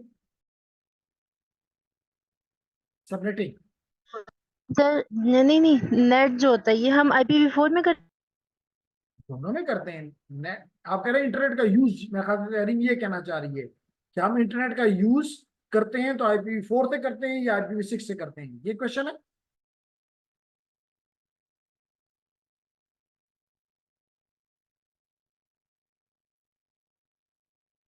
तहरीम आपकी आवाज नहीं आ रही जी। चैट में कुछ लिखा है तहरीम ने। नेट, हाँ, नेट हम IPv4 में इस्तेमाल करते हैं, IPv6 में इसकी जरूरत नहीं। IPv6 में नेट की जरूरत नहीं। नेट तो इसलिए करते हैं ना क्योंकि हमारे पास IPv4 एड्रेसेस नहीं है। जब नहीं है तो हम अंदर प्राइवेट इस्तेमाल करके अपने घर में, अपने बिजनेस में, अपने इंस्टीट्यूशन में, अपनी इंटरप्राइज में, अपनी यूनिवर्सिटी में हम प्राइवेट एड्रेस इस्तेमाल कर लेते हैं। लेकिन प्राइवेट एड्रेसेस हमें बाहर नहीं ले जा सकते, प्राइवेट एड्रेस हमें बाहर नहीं ले जा सकते। बाहर से मुराद हमें फेसबुक पे नहीं ले जा सकते, हमें यूट्यूब पे नहीं ले जा सकते, हमें नेट अकाउंट पे नहीं ले जा सकते, हमें जूम पे नहीं ले जा सकते, हमें मीट पे नहीं ले जा सकते। इसलिए हम उसको ट्रांसलेट करते हैं एक पब्लिक आईपी से। इस अमल को कहते हैं नेट, नेटवर्क एड्रेस ट्रांसलेशन। जी तहरीर, लेकिन IPv6 में हमारे पास एड्रेस बहुत, इसलिए हमें कोई नेट की जरूरत नहीं पड़ती। Clear, good.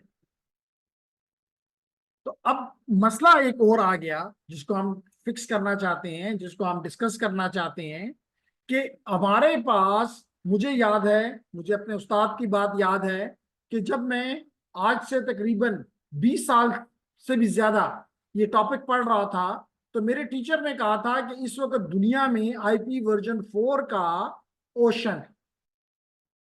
जबकि आप ओशन तो समझते हैं ना, बहुत बड़ा समंदर कह लें, और उसमें IPv6 के आइलैंड्स, यानी कि अगर ये IPv4 है दुनिया, तो उसमें छोटे छोटे IPv6 के आइलैंड्स। लेकिन अब दुनिया बदल रही है और बदल गई है, तो अब आप ये कह सकते हैं कि IPv6 के ओशन है और IPv4 के उसमें आइलैंड्स हैं। लेकिन इससे एक चीज कम से कम आपको माननी पड़ेगी कि ये दोनों IPv4 और IPv6 ये दोनों को एग्जिस्ट करते हैं, दोनों ही एक इस वक्त मौजूद हैं।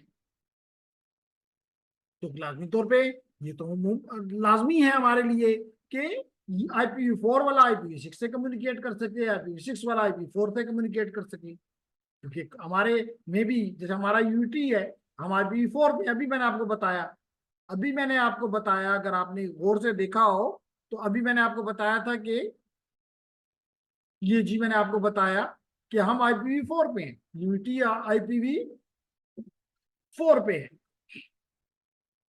लेकिन मे बी सिमल्स IPv6 पे है, मे बी जूम जूम को भी देखते हैं मिसाल के तौर पे। अभी देख लेते हैं लेडीज एंड जेंटलमैन, हम देखते हैं एनएस लुकअप और www.zoom.us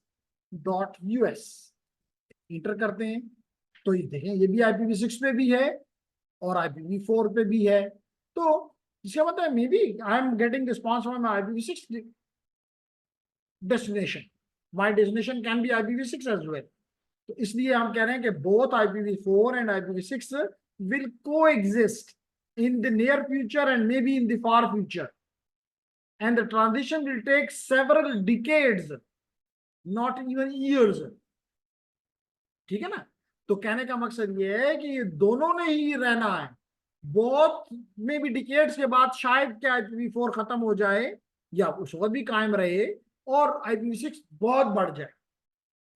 तो इसलिए हमने कुछ ऐसे तरीके सीखने हैं जिसमें ये दोनों को एग्जिस्ट कर सकते। तो इसलिए कह रहा है कि IETF, आपको पता है what is IETF? It is a standardisation body. What is IETF? It is अ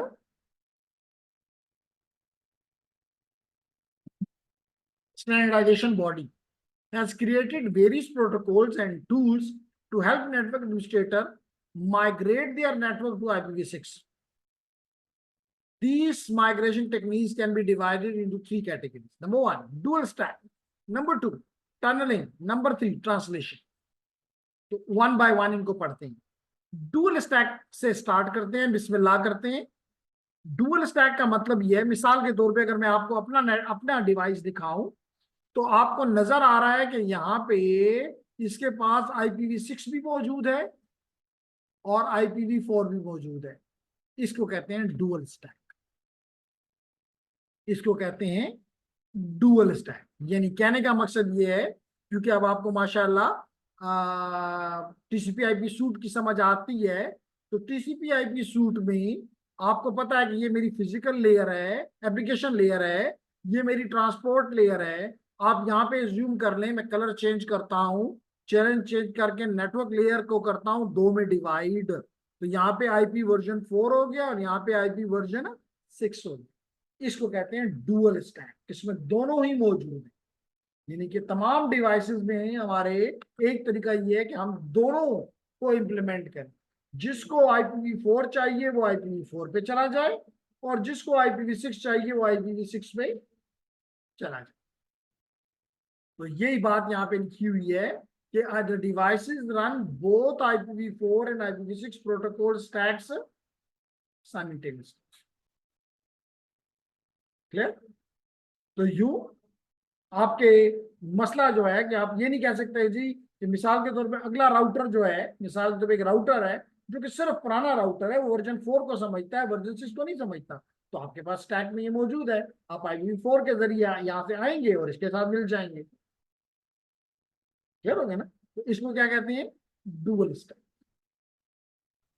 जब हम कोई यूआरएल फॉर एग्जांपल टाइप कर रहे होते हैं तो हमें एक आईपी एड्रेस मिल जाता है, तो वो IPv4 भी हो सकता है, IPv6 भी हो सकता है। बिल्कुल बिल्कुल। सवेरा का क्वेश्चन ये है कि जब हम कोई यूआरएल लिखते हैं तो हम DNS के पास जाते हैं कि हमें IP दो, तो अगर उसके पास IPv4 का एड्रेस है तो IPv4 दे देगा, अगर IPv6 का एड्रेस है तो IPv6 दे देगा। ठीक हो लाइक गया? उसी सेम यूआरएल के लिए ऐसा भी हो सकता है कि मुझे IPv4 मिले, आपको IPv6। अगर वो डुअल स्टैक पे है तो यस, अगर वो डिवाइस 2 IP इस्तेमाल कर रहा है तो यस, फॉर एग्जांपल जूम तो हो सकता है। बिल्कुल हो सकता है। क्लियर हो ठीक गया है जी? ओके, ये तो हो जी। गया एक तरीका। दूसरा तरीका कहलाता है टनलिंग। टनल का मतलब ये है कि मैं इसको थोड़ा ये रब कर दूं और एक्सप्लेन करता हूँ कि टनलिंग क्या है।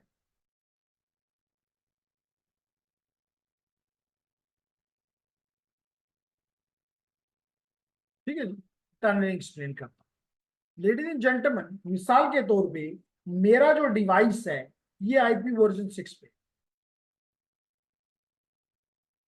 और मेरा जो नेटवर्क है आगे वो आईपी वर्जन 4 पे, यानी वो 6 को नहीं समझता। तो क्या करूं नूराग साहब? ये तो आपने सिखाना है ना, क्या क्या कहते, टनलिंग किसे कहते हैं?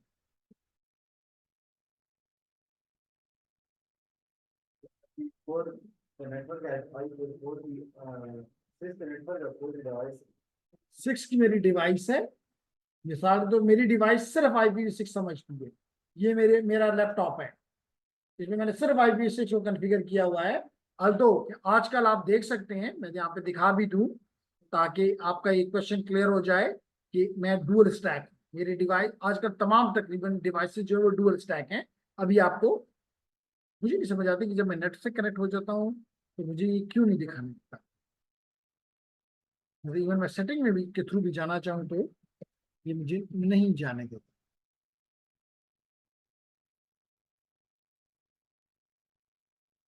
वो एक इंटरनेट बंद कर देता है। अगर मैं थोड़ी देर के लिए F8 प्रेस करके और स्क्रीन ओनली पे आ जाऊँ और फिर इस पे मुझे उससे उतना फर्क नहीं पड़ेगा। और अब अगर मैं इस्तेमाल करूँ, लेट्स मी सी वर्क्स, मैं फिर भी नहीं करता तो फायदा नहीं हुआ। एनी हाउ, चलो मैं आपको उसमें दिखा देता हूँ, अगर इसमें पॉसिबल नहीं है तो सिमुलेशन में दिखा देता हूँ।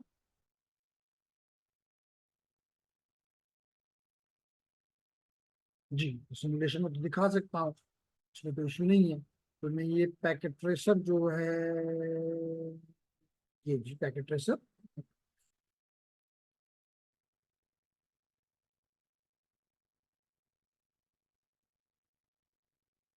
और इस पे मैं लेट करें कोई डिवाइस रख लेता हूँ। सिर्फ ये मैंने पीसी रख लिया, ये मैंने लैपटॉप रख लिया, ये मैंने सर्वर रख लिया, और मैं हर एक आपको दिखाता हूँ कि अगर मैं इसके डेस्कटॉप पे जाऊँ, आईपी कॉन्फ़िगरेशन में जाऊँ, तो आपको ये नजर आ रहा है कि ये IPv4 को भी सपोर्ट करता है और IPv6 को भी सपोर्ट करता है। इसका मतलब है कि ये डुअल स्टैक है। अगर दोनों ही कॉन्फ़िगर्ड है तो डुअल स्टैक, और अगर मैं सिर्फ IPv6 रखता हूँ, IPv4 नहीं देता, तो इसका मतलब है कि जो भी मैंने आपके सामने चीज रखी कि भाई मेरी डिवाइस IPv6 समझती है, लेकिन आगे मेरा नेटवर्क जो है वो IPv4, जिस मिसाल यूटी का जो नेटवर्क है वो IPv4 समझ। ओके, तो लेडीज एंड जेंटलमैन, हम ये कह रहे हैं कि हमारे पास दोनों है। ये मैंने आपको एक पीसी पे दिखाया, अब मैं पीसी को बंद करके आपको सर्वर के सामने भी ले जाता हूँ। ये सर्वर साहब को भी देख लेते हैं जी। डेस्कटॉप आईपी कॉन्फ़िगरेशन देखिए, इधर भी दोनों है, इधर भी दोनों है, IPv4 भी है, IPv6 भी है। अगर हम लैपटॉप को खोल के देख लें, इसके भी डेस्कटॉप के जाके आईपी कॉन्फ़िगरेशन दिखाऊं तो इधर भी IPv4 और IPv6 मौजूद है। तो इसका मतलब है कि दीज आर डुअल स्टैक। लेकिन अगर हम ज्यूम कर लें, लेडीज एंड जेंटलमैन, कि मेरा डिवाइस सिर्फ IPv6 समझता है।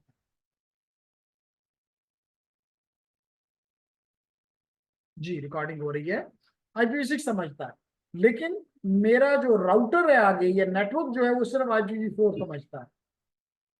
तो हमें बार बार मुलाक कहता है कि मैं बताता हूँ कि क्या करें, हेडर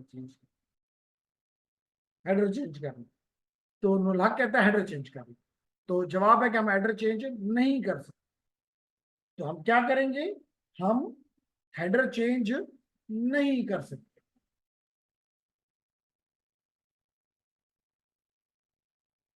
और अगर हम मतलब उसका हेडर हटा दें IPv6 का और अपना हेडर लगाएं, टू डेंजरस। फिर तो हम उसके उसके पैकेट को किधरों भी भिजवा सकते हैं, जब हम पैकेट की तो ओवर पहुंच हो जाएगा। तो और फिर प्रोसेसिंग भी बहुत ज्यादा होगी कि आपको पूरा वो स्टैक मिला, स्टैक में से आप उसका फिजिकल लेयर को भी हटाओगे, डेटा लिंक लेयर को भी हटाओगे, आप उसका आईपी भी हटाओगे, फिर उसका दोबारा वापस सारे लगाओगे, ह्यूज टास्क। और फिर भेज दो भी जल्दी, ये तो और भी डेंजरस। तो ये नहीं, हमें नुलाक के इस सोल्यूशन से कोई ज्यादा फायदा नजर नहीं आया। तो हमें ये फिर करना होगा कि हम IPv6 लेंगे, इससे हम IPv6 लेंगे, ये हमारे पास लेट करें IPv6 का पैकेट आ गया, हम इसके ऊपर IPv4 का एक एडिशनल हेडर लगा देंगे, एडिशनल IPv4 का हेडर लगा देंगे और इसको दे देंगे। जब इसको देंगे तो ये इसको कौन सा समझेगा, IPv4, क्योंकि अब हेडर किसका लगा हुआ है, IPv4 का लगा हुआ है। तो ये डिवाइस या ये नेटवर्क इसको IPv4 के तौर पे ट्रीट करेगा और ये चला IPv4 के जरिए आगे जहां तक जाना है चला जाएगा। जितने भी डिवाइसेस IPv4 को रास्ते में हैं उनको ये नजर आता जाएगा और वो इसको फॉरवर्ड करते जाएंगे। फाइनली जब अगर आप लेट करते हैं कि आपके इस अमल को कहते हैं कि आप एक हेडर के ऊपर मिसाल तो भी IPv6 का हेडर था, ये IPv4 का हेडर लगाया आपने, इस अमल को कहते हैं टनलिंग। तो आपने टनल कर दी और ये टनल्ड चीज आपने भेज दी अपने IPv4 नेटवर्क की तरफ। And now this will move through the all the devices which support IP version 4, उनको कोई मसला नहीं होगा, and it will reach to your end device। जब end device ये देखेगा कि जनाब इसके आगे जो नेटवर्क है डेस्टिनेशन है वो भी फॉर एग्जांपल IPv6 पे है, तो वो इसका ये वाला जो ऊपर आपने एक्स्ट्रा हेडर लगाया है ये रिमूव कर देगा और अंदर क्या निकल आएगा, IPv6 का पैकेट इसकी तरफ भेज दिया। तो इस अमल को क्या कहते हैं, tunnelling. A method of transporting IPv6 packet, देखें ये IPv6 पैकेट था, ये कौन सा पैकेट था, IPv6 packet. Recording in progress, we are happy. We are sharing the screen back and we look at, yeah, it's again that. Look. तो ladies and gentlemen, हमने देखा कि हमारे पास एक IPv6 के पैकेट को हमने IPv4 के नेटवर्क से गुजारा और आखिर में हमने IPv4 अपना वापस ले लिया और यूं इस अमल को कहते हैं basically what is tunnelling, this is encapsulation. This is क्या आप एक हेडर के ऊपर हेडर लगाते हो, what it is called, encapsulation. तो टनलिंग नथिंग बट इनकैप्सुलेशन। तो यही वो यहाँ पे कह रहा है कि method of transporting an IPv6 packet over an IPv4 network. The IPv6 packet is encapsulated inside an IPv4 packet. Clear हो गया? तो है कोई जिसको टनलिंग समझ ना आई हो? शाबाश। सर रिपीट कर दें? जी बिल्कुल रिपीट कर देते हैं। रिपीट यूं कर देते हैं, आसान आपके लिए यूं कर देते हैं कि मिसाल के तौर पे आप अपने किसी फ्रेंड को कोई गिफ्ट देना चाहते हैं लेकिन वो ले जाने वाला कहता है नहीं जी ये अलाउड नहीं है, कोई भी ऐसी आइटम है, मिसाल में even if it is a watch, वो कहता नहीं जी वॉच ले जाने की इजाजत नहीं है। तो आप क्या करते हैं, उस वॉच के पैकेट पे जो भी आपका पैकेट में वो या बॉक्स में वो बंद है, आप उसको एक और बॉक्स के अंदर रख देते हैं और उसके ऊपर लिख देते हैं कि ये मिसाल तो बुक है। तो अब वो ले जाने वाला क्या समझ रहा है कि ये बुक है और बुक ले जाने की इजाजत है, तो बुक आपके उस टाइम पे पहुंच जाएगी, यानी मिसाल तो कराची पहुंच गई। जब उस घर में पहुंची तो उसको तो पता है क्या कि ये बुक है। जब वो बुक का बॉक्स खोलेगा तो अंदर कौन सा बॉक्स पड़ा होगा, वॉच का, रिस्ट वॉच पड़ी होगी। वो रिस्ट वॉच अपनी निकाल के खुश हो जाएगा कि जी तहरीम ने रिस्ट वॉच भेजी है। क्यों तहरीम?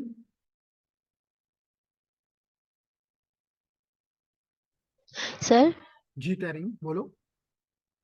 सर अगर हमारे पास मतलब ये मतलब जो रिसीवर है वो IPv6 हो तो वी IPv4 के ऊपर से पास हो के IPv6 मतलब डी इनकैप्सुलेट हो सकता है? जी यही हमने यहाँ पे किया है, देखें यही हमने यहाँ पे हमने इसको इनकैप्सुलेट किया, IPv6 को IPv4 के अंदर बॉक्स में बंद किया। इन अदर वर्ड, लाजमी तौर पे यहाँ पे देखिए मैंने इसलिए निशान लगाया, इस डिवाइस ने ये IPv4 का रिमूव कर दिया, IPv4 का जो हेडर था उसे रिमूव कर दिया, जिसको आपको पता है डी इनकैप्सुलेशन कहते हैं। तो डी इनकैप्सुलेट करके जो आपकी वॉच का बॉक्स था सिर्फ वही उसने डेस्टिनेशन की तरफ भेज दिया। जी तारीफ बात करें, यस सर, क्लियर है। क्लियर हो गया? तो कहते IPv6 के पैकेट को हम IPv4 का हेडर लगा के दुनिया को धोखा देते हैं, क्योंकि उनकी कैपेबिलिटी ही है। जैसे मैंने आपको कहा ना कि अब अगर कोई रूल बन जाए कि वॉच भेजना अलाउड नहीं है, तो आपने क्या कर दिया, आपने एक बॉक्स में बंद किया और लिखा कि बुक है, ये जो है ये ITN की बुक है, मैं अपने फ्रेंड को ITN की बुक भेज रही हूँ। नाइस, उन्होंने लेकर चले गए। जब वहां पे पहुंचा तो बुक का बॉक्स खोला तो बुक नहीं थी, उसके अंदर उन्होंने फेंक दिया, हटा दिया उस बॉक्स को, और अंदर से वॉच का बॉक्स निकल आया। खुशी से उन्होंने बुक ले ली, पढ़ ली, सॉरी वॉच ले ली, इस्तेमाल कर ली। क्लियर ना? है कोई जिसको समझ ना आ रही है मेरी बात की?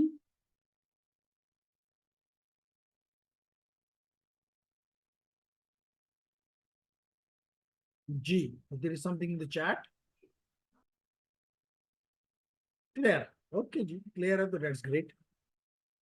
तो अगर ये क्लियर है तो मैं इन सारों को फिर रिमूव कर देता हूं, ताकि हम आखिरी जो इसका वो है थर्ड टाइप जो है, जिसको ट्रांसलेशन कहते हैं, जिसको समझाना बहुत ही आसान है, जो कि अभी एक सेकंड में, चंद सेकंड्स में आपको क्लियर हो जाए।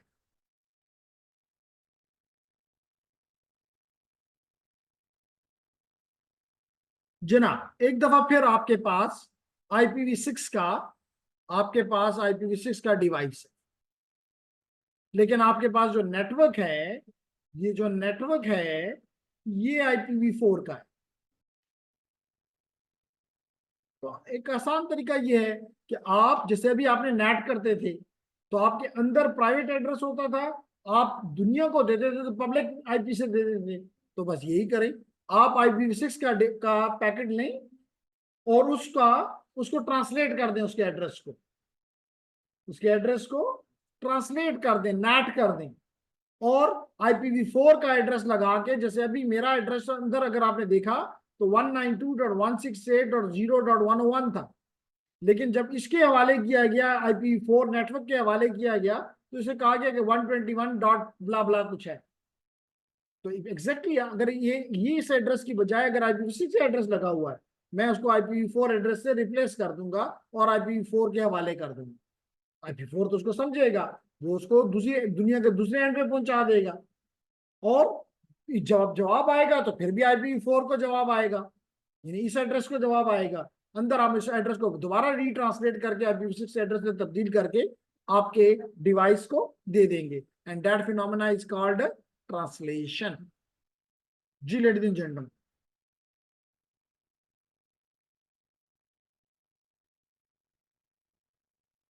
ऐसा भी हो सकता है कि हम IPv4 को IPv6 में कन्वर्ट करें।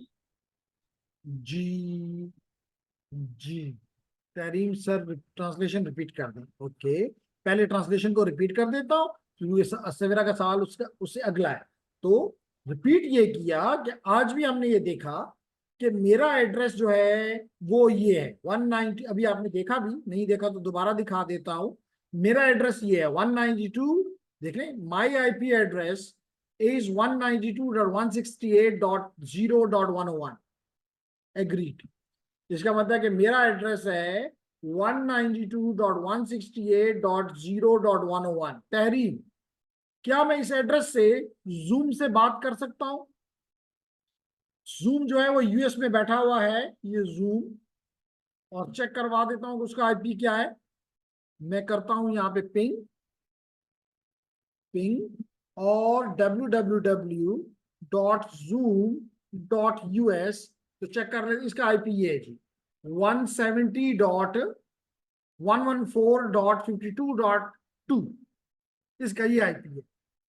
तो क्या मैं अपने इस IP से जो कि 192.168.0.101 0.101 है, क्या मैं उस एड्रेस से इस तक जा सकता हूं? हर किस दिन। ये एक पब्लिक आईपी है और मेरा एक प्राइवेट आईपी है, हम नहीं बात कर सकते एक दूसरे से। यानी कि एक तरफ यहाँ पे एक पब्लिक आईपी है और दरमियान में जो नेटवर्क है ये भी सिर्फ पब्लिक को सपोर्ट करता है, ये भी सिर्फ पब्लिक को सपोर्ट करता है। तो मैं इस आईपी से यहाँ नहीं आ सकता। तो मैंने क्या किया, मैंने ये एड्रेस लगाया, लेकिन मेरे राउटर ने इसको 121 समथिंग से रिप्लेस कर दिया। अब ये 121 का जो एड्रेस है ये पब्लिक एड्रेस है। तो यूं पूरी दुनिया के नेटवर्क को धोखा मिला कि मैं एक पब्लिक आईपी से आ रहा हूं, और यहाँ जूम को भी पता चला कि मैं एक पब्लिक आईपी से आ रहा हूं। वो भी खुश, उसने मुझे जवाब दे दिया। तो थ्रू द नेटवर्क मेरे पास जवाब यहाँ पे आ गया। इस राउटर ने फिर ये काम किया कि रीट्रांसलेट किया, यानी पहले ट्रांसलेट किया था 192 को 121 में, और जब जवाब आया तो 121 पे, तो उसने इसको वापस 192 में कन्वर्ट करके मेरे डिवाइस को दे दिया। तो this phenomena is called NAT, this phenomena is called translation. Does it make sense? Yes sir. Okay, अगर ये समझ आ गया तो क्या ये नहीं हो सकता कि ये जो कि प्राइवेट एड्रेस है, ये जो कि प्राइवेट एड्रेस है, ये IPv6 एड्रेस हो, IPv6 एड्रेस हो, और ये IPv6 एड्रेस, क्योंकि ये IPv4 का जो नेटवर्क है ये इसको समझता नहीं है, तो हम अपने राउटर को ये टास्क दे देंगे, इसको ट्रांसलेट करो, IPv6 के को हटा लो और IPv4 का एक एड्रेस लगा के दुनिया को दे दो। जब दुनिया जवाब आपको इस पे वापस दे तो आप वापस इसको IPv6 में कन्वर्ट करके मुझे वापस कर दो। तो ये भी एक तरीका है जिसको NAT64 कहा जाता है। जी, अब बात समझ में आई?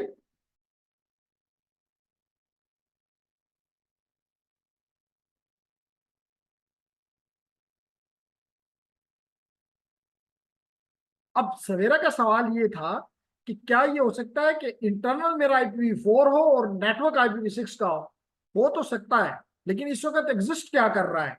एग्जिस्ट में ये नेटवर्क जो है IPv4 एग्जिस्ट कर रहा है, क्योंकि पुरानी चीज पहले एग्जिस्ट करती है, नहीं इसको जब रिप्लेस करेगी फिर उसके बाद इसमें सोचा जा सकता है। लेकिन इस वक्त कंडीशन ये है कि हमने अपने लोकल नेटवर्क्स को तो IPv6 पे ले गए, लेकिन जो नेटवर्क दरमियान में मौजूद है, मुख्तलिफ राउटर्स हैं, मुख्तलिफ स्विचेस हैं, मुख्तलिफ फायरवॉल्स हैं, वो मोस्टली ऑन द IPv4 पे हैं। तो दैट द रीजन, ये जो मैंने आपके डायग्राम आपके सामने बनाया और एक्सप्लेन किया, that example is more relevant. Clear हो गया? क्लियर हो गया तो अच्छी बात है। अब हम अपने दूसरे टॉपिक पे आते हैं। लेडीज एंड जेंटलमैन, हमारा दूसरा टॉपिक जो है वो ये है कि जिस तरह के हमारा IPv6, IPv4 जो है, जैसे अभी मैंने लिखा, मिसाल के तौर पे मैं अपना IP लिख रहा हूं 192.168.0.101, इसको कहते हैं dotted decimal notation. Dotted decimal notation, क्यों इसको डॉटेड डेसिमल नोटेशन कहते हैं? क्योंकि ये बेसिकली डेसिमल वैल्यूज हैं, ये बेसिकली डेसिमल वैल्यूज हैं, और दरमियान में क्या है, ये डॉट्स हैं, तो that is reason dotted decimal.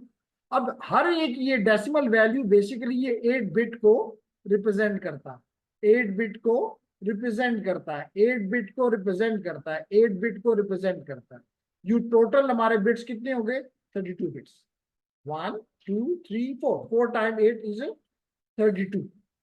ठीक है, तो हमारा IPv4 एड्रेस तो यू रिप्रेजेंट होता है। आज हम ये देखना चाहते हैं, ये शुरू करना चाहते हैं कि आखिर ये IPv6 एड्रेस कैसे रिप्रेजेंट होता है। तो लेडीज एंड जेंटलमैन, आपको अभी कुछ देर पहले बताया कि IPv6 में 128 बिट्स, ठीक है, कितने बिट्स हैं? 128 बिट, और इस 128 बिट को हम रिप्रेजेंट करते हैं हेक्साडेसिमल्स में, हेक्साडेसिमल्स में। जैसे कि आपको पता है कि हेक्साडेसिमल में जो कैरेक्टर्स यूज होते हैं वो 0 to 9 और A to F। इसलिए अगर आप थोड़ी सी भी तवज्जो दे दें मुझे, तो मेरा IPv6 अगर आप देखना चाहें तो मेरा IPv6 ये है, तो ये एड्रेस बड़ा क्लियरली बता रहा है कि इसमें F भी है, E भी है, 8 भी है, 0 भी है, 5 भी है, 1 भी है, 0 भी है, E भी है, B भी है, A भी है. So this address is IPv6 address, and that has been represented in the dotted decimal notation. Sorry, that has been represented in the hexadecimal format. That has been represented in the hexadecimal. और आपको पता है कि हर एक hexadecimal जैसी F है, that represent 4 bits. इसका मतलब ये हुआ, ये 4 बिट और ये 4 बिट. इसका मतलब कि ये दो मिलके एक बाइट बना रहे हैं. इसका मतलब है कि ये दो भी इसके साथ अगर मिला लें तो ये 2 बाइट्स बन गए.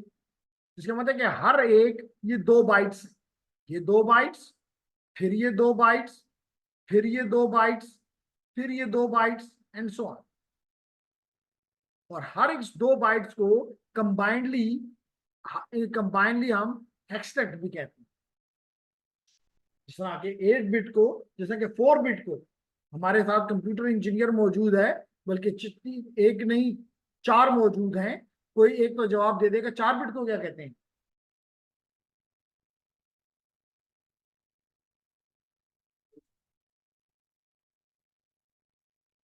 सीनियर कंप्यूटर इंजीनियर्स 4 बिट को क्या कहते हैं. तो फिर 8 को क्या कहते हैं.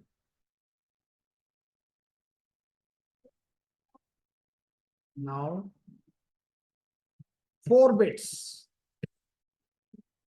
यार हमारे इंजीनियर तो बड़े कमजोर हैं. एन से स्क्रीन पे देख लो. Group of 4 bit is called nibble.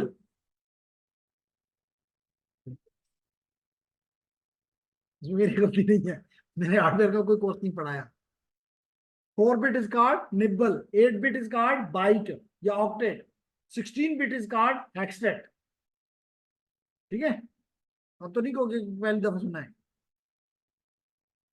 16 bits are called हेक्सटेट.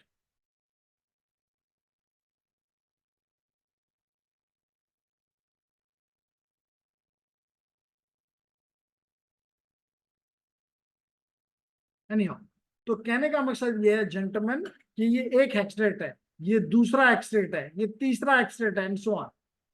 और अगर ये 16 बिट का हर एक हेक्सटेट है तो टोटल हेक्सटेट कितने होंगे. 16 into 8 टोटल 128 बिट है. ये 16 बिट है. बात समझ आ रही है.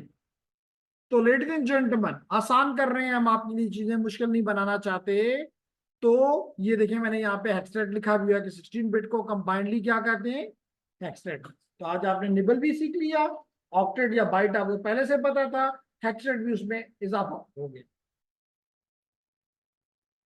अब लेडीज एंड जेंटलमैन कहता है कि IPv6 address are 128 bit in length and it is written in the hexadecimal format. जैसे आपको ये नजर आ रहा है मिसाल के तौर पे, तो इसमें आपको 0 भी नजर आ रहा है, 1 भी नजर आ रहा है, 3 भी नजर आ रहा है, 4 भी नजर आ रहा है, A भी नजर आ रहा है, B भी आ रहा है, C भी आ रहा है, D भी आ रहा है, E भी आ सकता है, F भी आ सकता है. तो it means your IPv6 address is represented in the hexadecimal format. And each of these 16 bit is combinedly called hextet. And each of this number you may call as a nibble. क्यों electric engineers, अगर computer engineer से मैं पूछ सकता हूं तो मैं electrical से भी पूछ सकता हूं कि जी आपको भी आना चाहिए. पहले से पता था जरवा. No sir. चले आज तो पता चल गया ना, अब याद रखना. अच्छा जनाब, तो हमने कहा कि जनाब the IPv6 address are not case sensitive. यानी अगर आप यहाँ पे ABCD की बजाय कैपिटल ABCD भी लिख दें तो कोई फर्क नहीं पड़ता. and can be written either in lower case or in the upper case.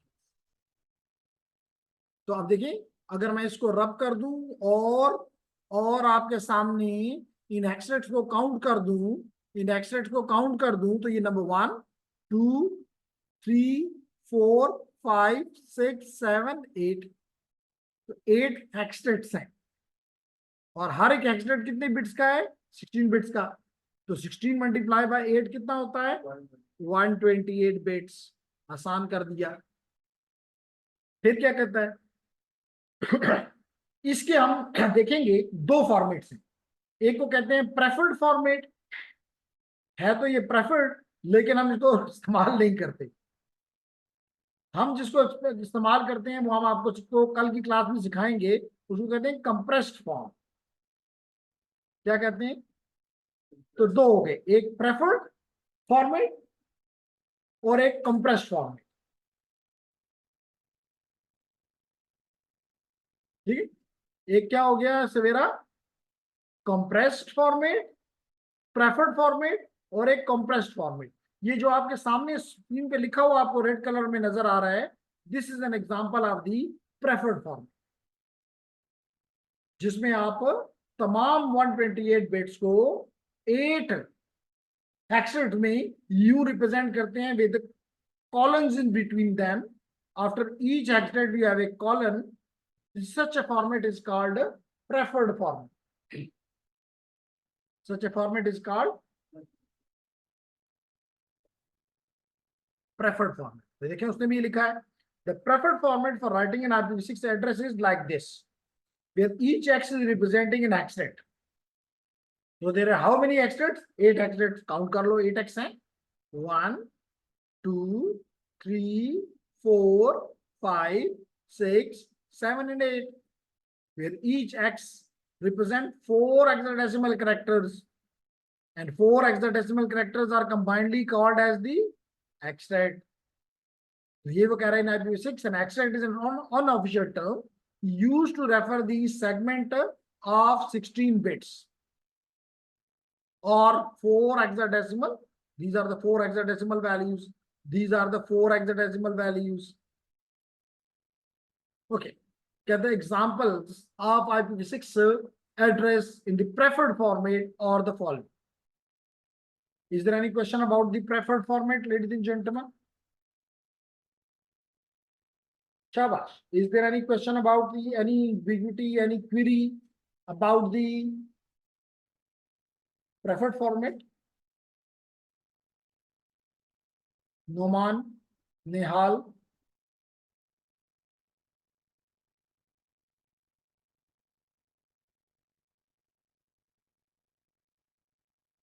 Shabash. There is something in the chat, and chat is saying clear, sir. Good. Sorry. Nihal, Zarba, no sir, clear है. Nihal, Noman, सब clear है. Good जी, very nice. आगे बढ़ते हैं. आगे बढ़ते से हमने कहा कि जी अब हम इसको, क्योंकि इसमें मसला क्या है? मसला ये कि मुझे हर एक के लिए 128 बिट्स, या इवन अगर मैं हेक्साडेसिमल में भी कहूं तो हर एक में 4 हैं, तो 32 हेक्साडेसिमल कैरेक्टर्स मुझे लिखने होंगे। हर एक एड्रेस को लिखने के लिए मुझे 32 हेक्साडेसिमल कैरेक्टर्स लिखने हैं। ऐसा ही है ना? देख लो, गिन लो। अगर ये आपका एड्रेस है आपके डिवाइस का, तो ये आपको 32 कैरेक्टर्स, 32 हेक्साडेसिमल कैरेक्टर्स लिखने पड़ेंगे अपने डिवाइस के अंदर। क्लियर? इसको शॉर्ट करने का तरीका जो है उसको कहते हैं कंप्रेस्ड फॉर्म। इसको क्या कहते हैं? कंप्रेस्ड। अब कंप्रेस्ड फॉर्म हासिल करने के लिए आपको 2 रूल्स इंप्लीमेंट करने हैं। कोई भी अगर आपको प्रेफर्ड फॉर्मेट में दे दिया जाए, आप उस पर 2 रूल्स लगाएंगे, और 2 रूल्स या 2 स्टेप्स करने के बाद what you will be obtaining will be called as the compressed. जी, पहला स्टेप, पहला रूल, जित लफ्ज मैंने इस्तेमाल किया है उस पर गौर से कहना है। लीडिंग, लीडिंग का मतलब होता है जो पहले आए, स्टार्टिंग। तो अगर जितने भी स्टार्टिंग जीरोज हैं उनको इग्नोर कर दो। जितने भी स्टार्टिंग में जीरोस हैं उनको इग्नोर कर दो, ओमिट कर दो।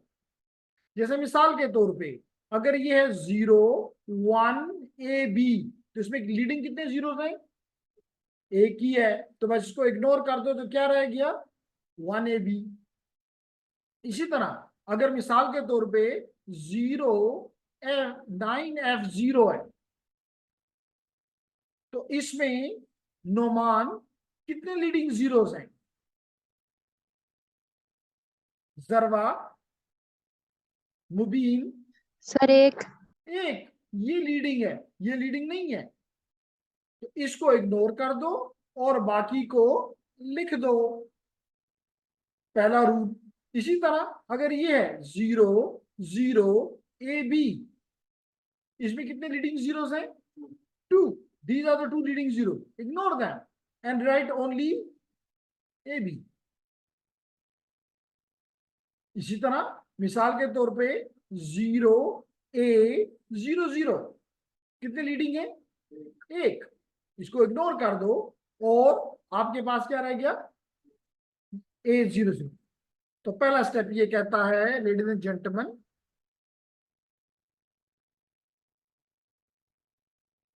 ठीक, ओके। तो पहला स्टेप ये कि जितने भी आपको हेक्सेट नजर आए उन हर हेक्सेट को देखो, जहां भी आपको लीडिंग जीरो नजर आए रिमूव देम, ठीक। हाँ, एक चीज का ख्याल रखोगे, अगर तमाम के तमाम जीरोस हैं, अगर तमाम के तमाम जीरोस हैं तो चारों को नहीं इग्नोर करोगे, इनमें से एक को लिख लोगे और बाकियों को इग्नोर कर। क्लियर हो गई यहां तक बात? ओके। अगर ये क्लियर हो गया है, कोई किसी का क्वेश्चन तो कर ले, नहीं है तो दूसरा रूल्स पढ़ते हैं। तो बस 2 रूल्स कंप्लीट हो जाए तो हमने कंप्रेस फॉर्म सीख ली।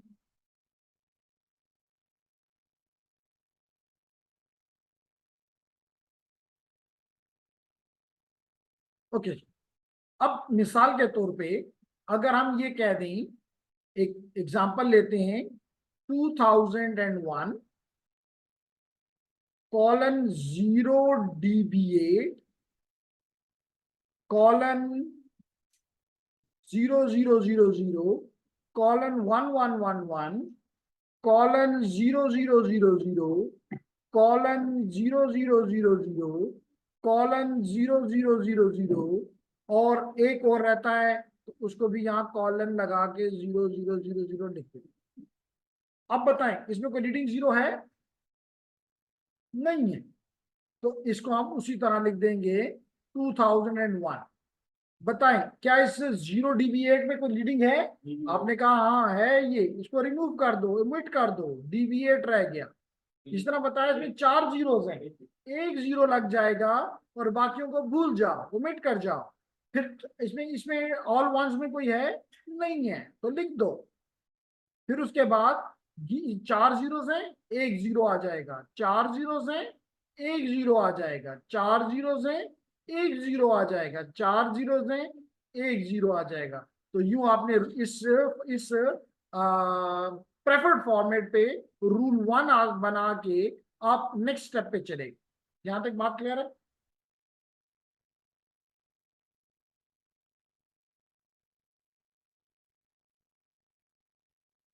क्लियर है लेडीज एंड जेंटलमैन? क्लियर है तो फिर मैं रूल 2 भी इस पे अप्लाई कर दूं तो आगे ये कंप्लीट कंप्रेस्ड फॉर्म बन जाए।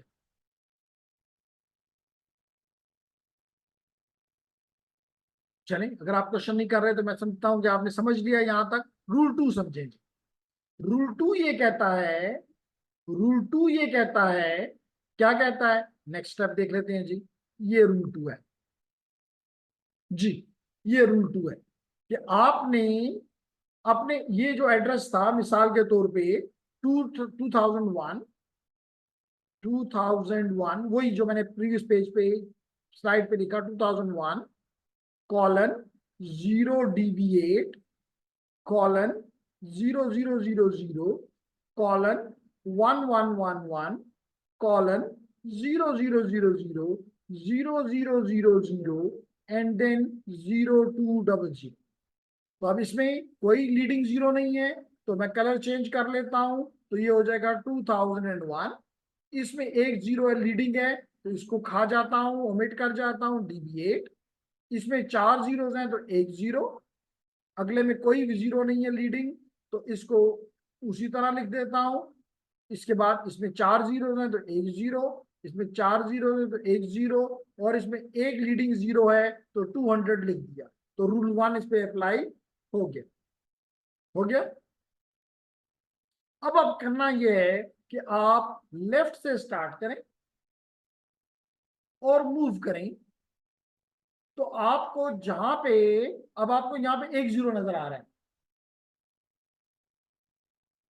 आ रहा है ना? और यहां पे आपको ज्यादा जीरोस नजर आ रहे हैं, दो हैं इस केस में, यानी 8 जीरोस हैं। अदर वर्ड्स, आप इनको खा जाएं। सेकंड रूल ये कहता है कि इनको खा जाएं और क्या कर लें, वहां पे आप डबल कॉलन लगा दें। क्या लगा दें? Double colon. क्या मतलब? 2001 कॉलन DB8। देखिए DB8 एक जीरो है, इसको एक जीरो को लगा देते हैं। फिर डबल वन है, लगा देते हैं। फिर उसके बाद दो जीरोस हैं, तो यहाँ पे हमें एक कॉलन की बजाय दो कॉलन्स लगा देते हैं और इनको खा जाते हैं।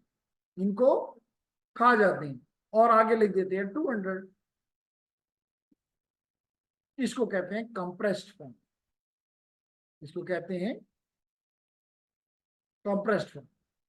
तो अगर आपने देखा हो, गौर किया हो थोड़ा सा भी, तो आपको नजर आ रहा होगा कि यहां भी ये डबल कॉलन लगा हुआ है। इसका मतलब है कि हमेशा हम कंप्रेस्ड फॉर्म में ही देते हैं, क्योंकि होने तो 8 चाहिए। 8 यहाँ नहीं है, ये 1, ये 2, ये 3, ये 4, ये 5। होने कितने चाहिए नोट लाख? 8। इसका मतलब बाकी 3 किधर गए? वो यहाँ छुपे हुए हैं। इसका मतलब actually this is FEAT colon 4 zeros, colon 4 zeros, colon 4 zeros, and then colon 5E01 blah blah blah. तो समझ आए किसी को कि क्या होता है कंप्रेस्ड फॉर्म? तो यहां भी आप देख सकते हैं, देखिए 2001 colon DB8 colon 0 colon 1111 double colon 200। So this is your compressed form and this is your longer preferred form. Clear everyone? Sir अगर 3 जीरो आ जाते हैं फिर क्या करेंगे? 3 जीरो यहाँ पे आए ना, ये देखें आपको, ये 3 है, यहाँ पे 3 है, यहाँ पे 1 है। तो आपने पहला स्टेप में क्या किया कि यहाँ पे 1, यहाँ पे 3, तो आपने इन 3 वालों को सेलेक्ट किया, यानी जो ज्यादा, और उनकी जगह आपने डबल कॉलन लगा के इस 111 को इस 200 के साथ मिला दिया। यानी ये पहला रूल लगेगा तो क्या हो जाएगा? 2001, फिर ये DB8 से 0 DB8 से DB8 हो गया, फिर उसके बाद ये 4 जीरो से 1 जीरो हो गया, फिर ये 4 1 में कोई जीरो नहीं है तो अपनी जगह पे रहा। ये सारे एक एक दफा जीरो बन गए, 0 0 0, और आखिर में 200 आ गया। ये तो पहला रूल हो गया। अब दूसरा रूल क्या कहता है? जीरोस ढूंढो। तो यहाँ पे 3 जीरोस हैं, कॉन्टिन्यूअस, लफ्ज है कॉन्टिन्यूअस। यहाँ पे 1 है, इसको ना करो, इस जगह पे करो, तो क्या हो जाएगा? 2001 colon DB8 colon 0 colon 1111 colon. अब यहाँ पे 3 है तो डबल कॉलन कर दें और 200 लिख दें।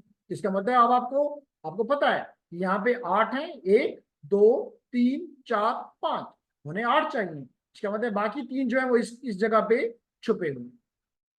जी करें। Yes sir. Any other question?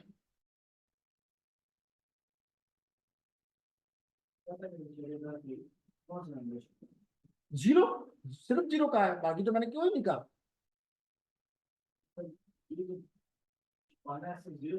सिर्फ देखे मैंने पहले कहा, 1 को नहीं कहा मैंने, तो लफ्ज नहीं इस्तेमाल किया। ओनली जीरोस, ओनली मैंने ये लफ्ज यहाँ पे इसको हाईलाइट कर देता हूँ, ओनली मैंने जीरोस के साथ खेला। मैंने किसी और नंबर नहीं कहा कि अगर वो कंटिन्यूस हो तो उसकी जगह डबल कॉलन लगा दो। जी ladies and gentleman, Is there any question? अगर क्वेश्चन नहीं है तो I stop the class today and inshallah we'll be starting with the IP version 6 addressing types tomorrow. है कोई क्वेश्चन किसी का?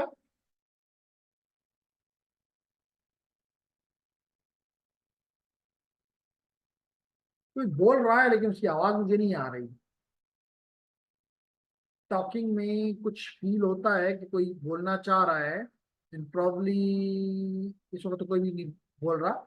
ऐसे भी पता नहीं, थर्ड क्लास जब आती है, थर्ड बार रिकॉर्डिंग करते हैं तो लोग कम हो जाते हैं। तो we have only Ejaz, Fatima, Sunny, Tahreem and Zarwa. Anyhow, that's fine. So, ladies and gentlemen, I close the class today. See you inshallah tomorrow. तो और पढ़ के आइएगा। स्पेशली 2 टॉपिक आज हमने कवर किए। पहले हमने देखा कि IPv4 को क्यों हमने रिप्लेस करने की कोशिश कर रहे हैं IPv6 से, क्या लिमिटेशंस हैं जिसकी वजह से IPv6 की तरफ हम गए। और सेकंड में मैंने बताया कि अगर आप चाहें तो आप 128 बिट यानी कि 32 हेक्साडेसिमल कैरेक्टर में अपने IP को रिप्रेजेंट करें, it's fine, लेकिन definitely it will take more time. What you can do by using 2 rules, you can convert them into a shorter version which is called compressed version. ठीक है? Thank you very much, ladies and gentlemen. See you inshallah tomorrow again. Till then, Allah Hafiz.